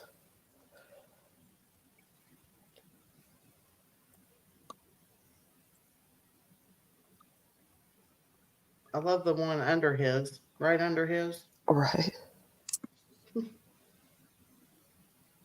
cookie. Yeah. 1548, Tony Freitas saw Laci on 1224 about 10 a.m. on La Loma. Two guys across the street from her, one Hispanic and other African American, sitting at the bus stop. Looked like low-life type people. From Yosemite, stoplight, and Triangular Park there. Laci was on the south side of the street on the sidewalk, walking the dog in a northwest direction going towards town on La Loma. He stopped at the stoplight, and the two guys were on the other side of the street again. One sitting on the bus bench and the other sitting on the grass. Clothes were really raggedy. Mm-hmm. And then also next exhibit, it's got guys identifying the dog. Cookie from Santa Monica Yeah. called and says to call Pet Psychic. Yeah. Okay. Um,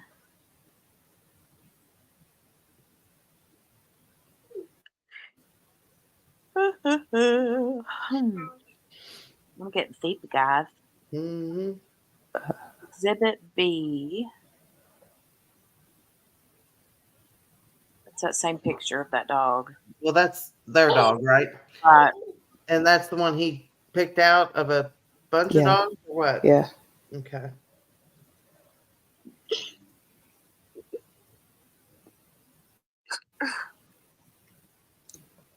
See, that's So just we have him that. again. Yeah, Yeah. that's the one I think that we read yesterday. Mhm. Yeah.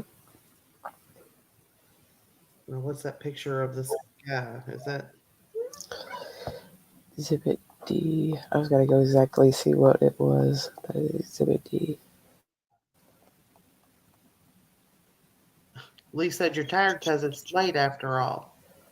Just Mhm.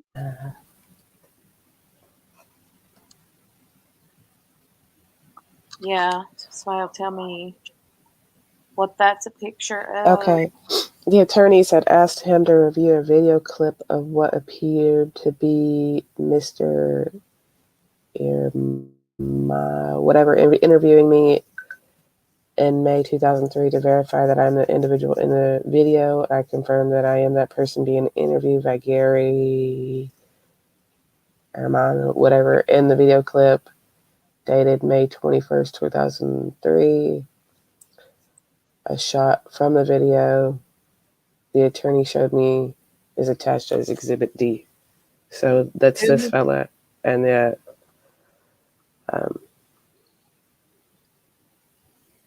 Detective or something? no, So the investigator. Oh, who's okay. the guy though? Which guy is the one on the left? The one on the left is the Tony Ferris for The Okay. red truck driver. yeah. Okay. Gotcha. I just wanted to make sure. Yes, Yeah. yes. Thank you. Uh-huh. Exhibit E. You guys, we're getting close to the end of this. Yeah.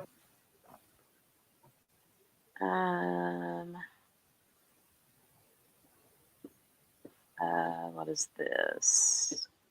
That looks like another thing from the Maldonado. You know, Yeah. their side. Mm-hmm. They saw again.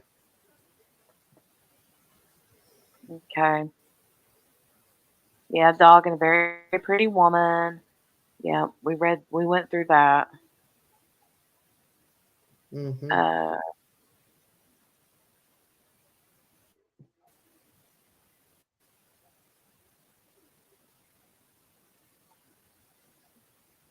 Okay, yep.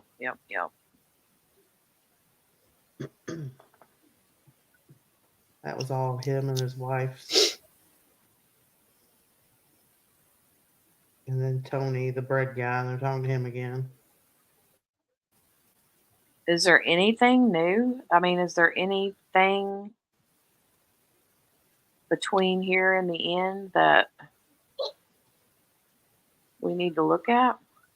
I got some pictures of that, I guess, where the bench and stuff was that he saw the people. Yeah, Exhibit F is showing a map of the Loma area that he was driving through. Okay. And it shows the two intersections.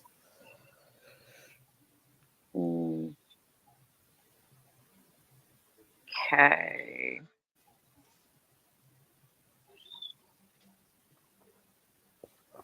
Oh.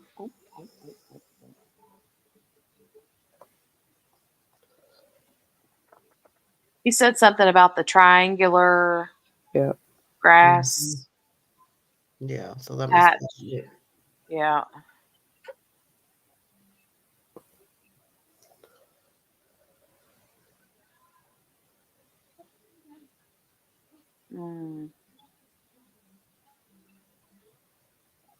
Crazy, right? Yep. Okay. That's kind of cool. Keep going. You're going to see like a Google Map version of it.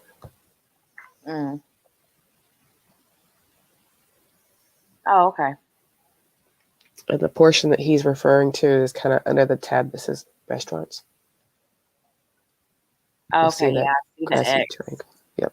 Yeah, and you see the grassy triangular part there. Mm-hmm. So it's like right, in case anybody in the chat is looking, it's right here. Right. Okay. Mm.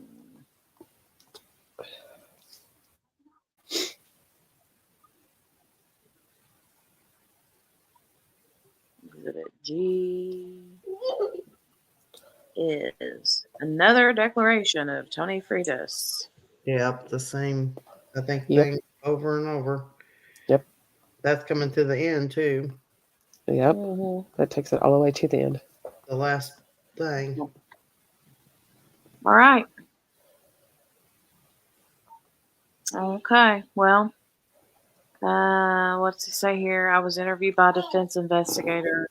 I think that was his name. He's got printed out there. Handheld computer was set to West Coast time. Each invoice has the date and time printed on it.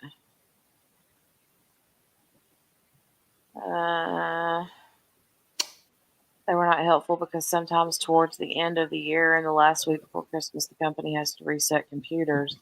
Times do not match actual delivery time. Times printed on the invoice can be off. One thing I don't remember coming across was the mailman that you were talking about, Morgana. Yeah, that's what I was just thinking about, too. We didn't read anything about, I think we skipped ahead, but we didn't do anything about the burglary, like talking to the lady that, the man and wife that owned the house that got robbed, and the watch stuff. So I think we went on to what was the first thing we talked about? You know what I mean? I think we skipped ahead in these. Yeah. We'll have to go back and try to figure out where to go to do those two things. Because we didn't talk much about anything about the watch, I don't think. No, we haven't. We haven't talked about. We haven't talked about the watch and the robbery part of it, or burglary. Right. Now, we did talk about the burglary stuff. I thought that we did talk about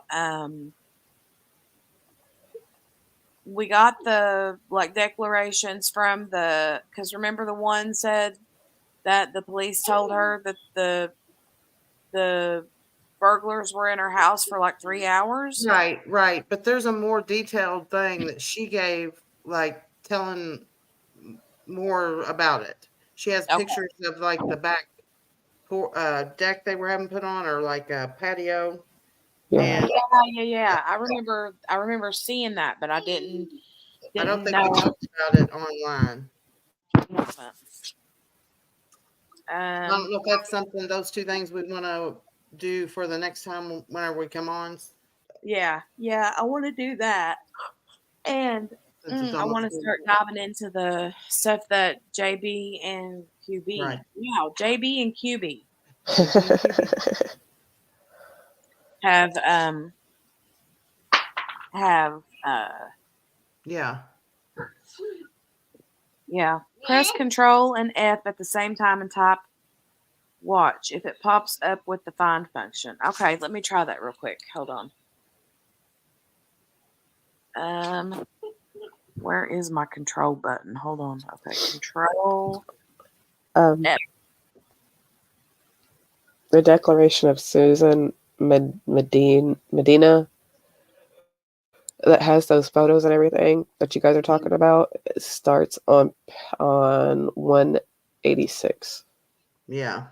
I knew it was up closer to the front because that's where I had started originally.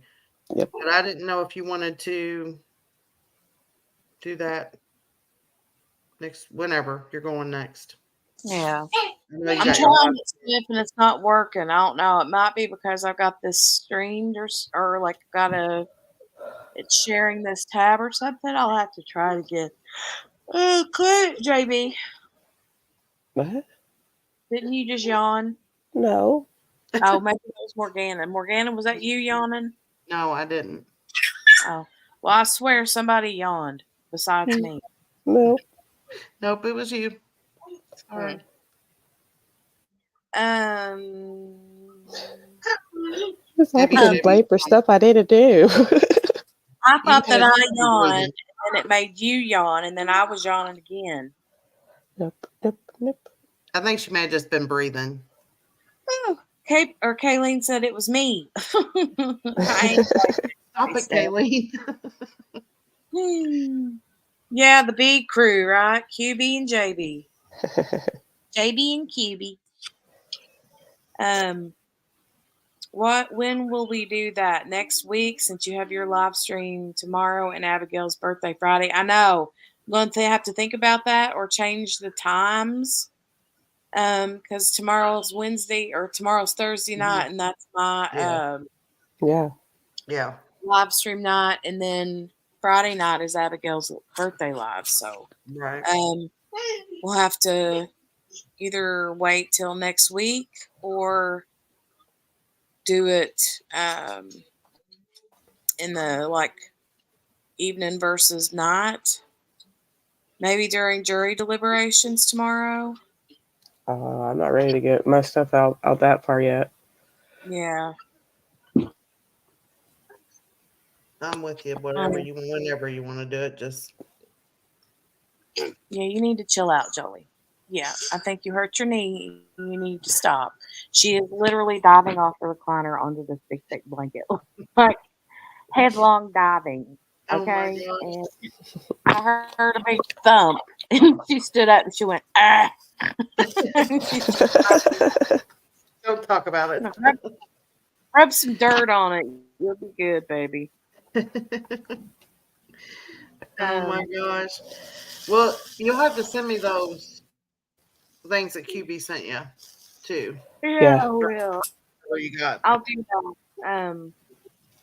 But just Practicing. think about it whenever you want to do it. Yeah. I'll think about it. I'll think about it and then decide tomorrow. Yeah. Because this stuff here might take one more, you think, before we look at the other stuff. Oh yeah. Yeah. I mean, these two, the watch and the Yeah. robbery, we Yeah. could do together, Yeah. and then Because go to the other stuff. right, I think that would be good because I don't know. Yeah, I'll just plan on doing those. I'll just plan on doing those two together. Yeah. Depending on how long it takes for Right. one subject versus the other compared to doing them both at the same time. Right. Oh, And it that is. might give us more time to look at that other stuff too. Mhm. I mean, ahead of time, I guess. Yeah, Yeah. right. Yeah. That'll probably be something I'd like to look at maybe over the weekend. I mean, Yeah. who knows? If I start digging into it, then I can't like take my eyes off of it. Yeah. But this stuff here, we can kind of just go along as we go. It's you don't have to really look through it, I guess, ahead of time too much. The watch and the other thing. Right, right. But QB says it's a lot that she sent, so Mhm. All right. Well, we'll figure it um, yeah, we'll figure it out. I don't know what time. I need to go back. Um, yeah, Lee, I know, but the thing is they don't. They You can't really tell what's repetitive because some of the stuff looks repetitive, but then when you like look a little bit deeper, there's extra stuff that you didn't realize was there, Yeah. and so you think, you know, you miss stuff easily whenever you skip like the repetitive stuff. Hi, hi. 9 p.m. tomorrow, or 9 p.m. Oh. Not 9 p.m. 9 a.m. tomorrow for Tucker. Okay, I didn't know if they said for sure, but we'll plan on about 9. 9 in the morning. Okay. See what happens there. Oh, wait, she said I think they may have changed it to 10 because the judge had other commitments. I can't remember. I think maybe it was. Well, or was he going to move his other things? Because he had something else he was supposed, other, you know what I mean, trial stuff with somebody else. Hmm. Yeah, I I'm not sure. But it'll be between 9 and 10. I'll have to go and look because I've still got that tab up from this morning where Yeah. they were coming back at what 3:20 or something to go over. So I need to see what happened with that. Ay, ay, ay. Um. So yeah, but Tammy said, yeah, he was moving those back. Steph said he Hmm. was talking about pushing the other thing back to 10 instead while the jury deliberated, but we didn't watch the end of it after the instructions were done correctly. Yeah. Yeah. So, but Mm. we'll be back in the morning, either 9, 10, somewhere around in there, and then I'll think about the thing and see what we want to do tomorrow. We'll talk more about it and Yeah. what That's works cool. for you guys too. Yep, So, yep. oh, JB, didn't you say that times for you are good either like before 5 or after 7:30 your time? Right. So if you say before 5, what does that mean? Like how Okay. long? Um, so I gotta figure in your time because you're a time zone ahead of me. The only time frame that I need a break from is from like 2:30 to 3:30 my time. That's the time I got to get my boy from school. Okay. So So that would be 3:30 to 4:30 yep, my time. yep. Okay. All right. Um Tammy, I haven't had a chance to yet. I didn't have a chance to. After I got done with the live stream earlier today, I got some like shop stuff done, and then um, Dale, got home from work, and I did some laundry and dishes, and then we had dinner, and then more dishes and stuff. So I haven't had a chance to watch those. The one that you sent me with the dark background, I had already watched that one back the other day. Um, a week or so ago. I watched that one from the Veli Ray or whatever his name was. Thank you, Henny, for coming and hanging out. All right. Well, Morgana and JB, thank you for being here again tonight. We have a lot of fun. Thank you, Yes, Jenny. yes. Thank you. We'll You're see you welcome. tomorrow. All right. You Yes, guys, yes. good night, sleep, and I'll see Okay. you in the morning. All right. Bye, Okay. everybody. Bye, Bye, Betty. guys. Bye. Henny says, thanks, Jenny and Co. See you all tomorrow. Have a good night. Steph says, see you tomorrow. I'm sure I'll be late again because I nap after Aiden gets on the bus.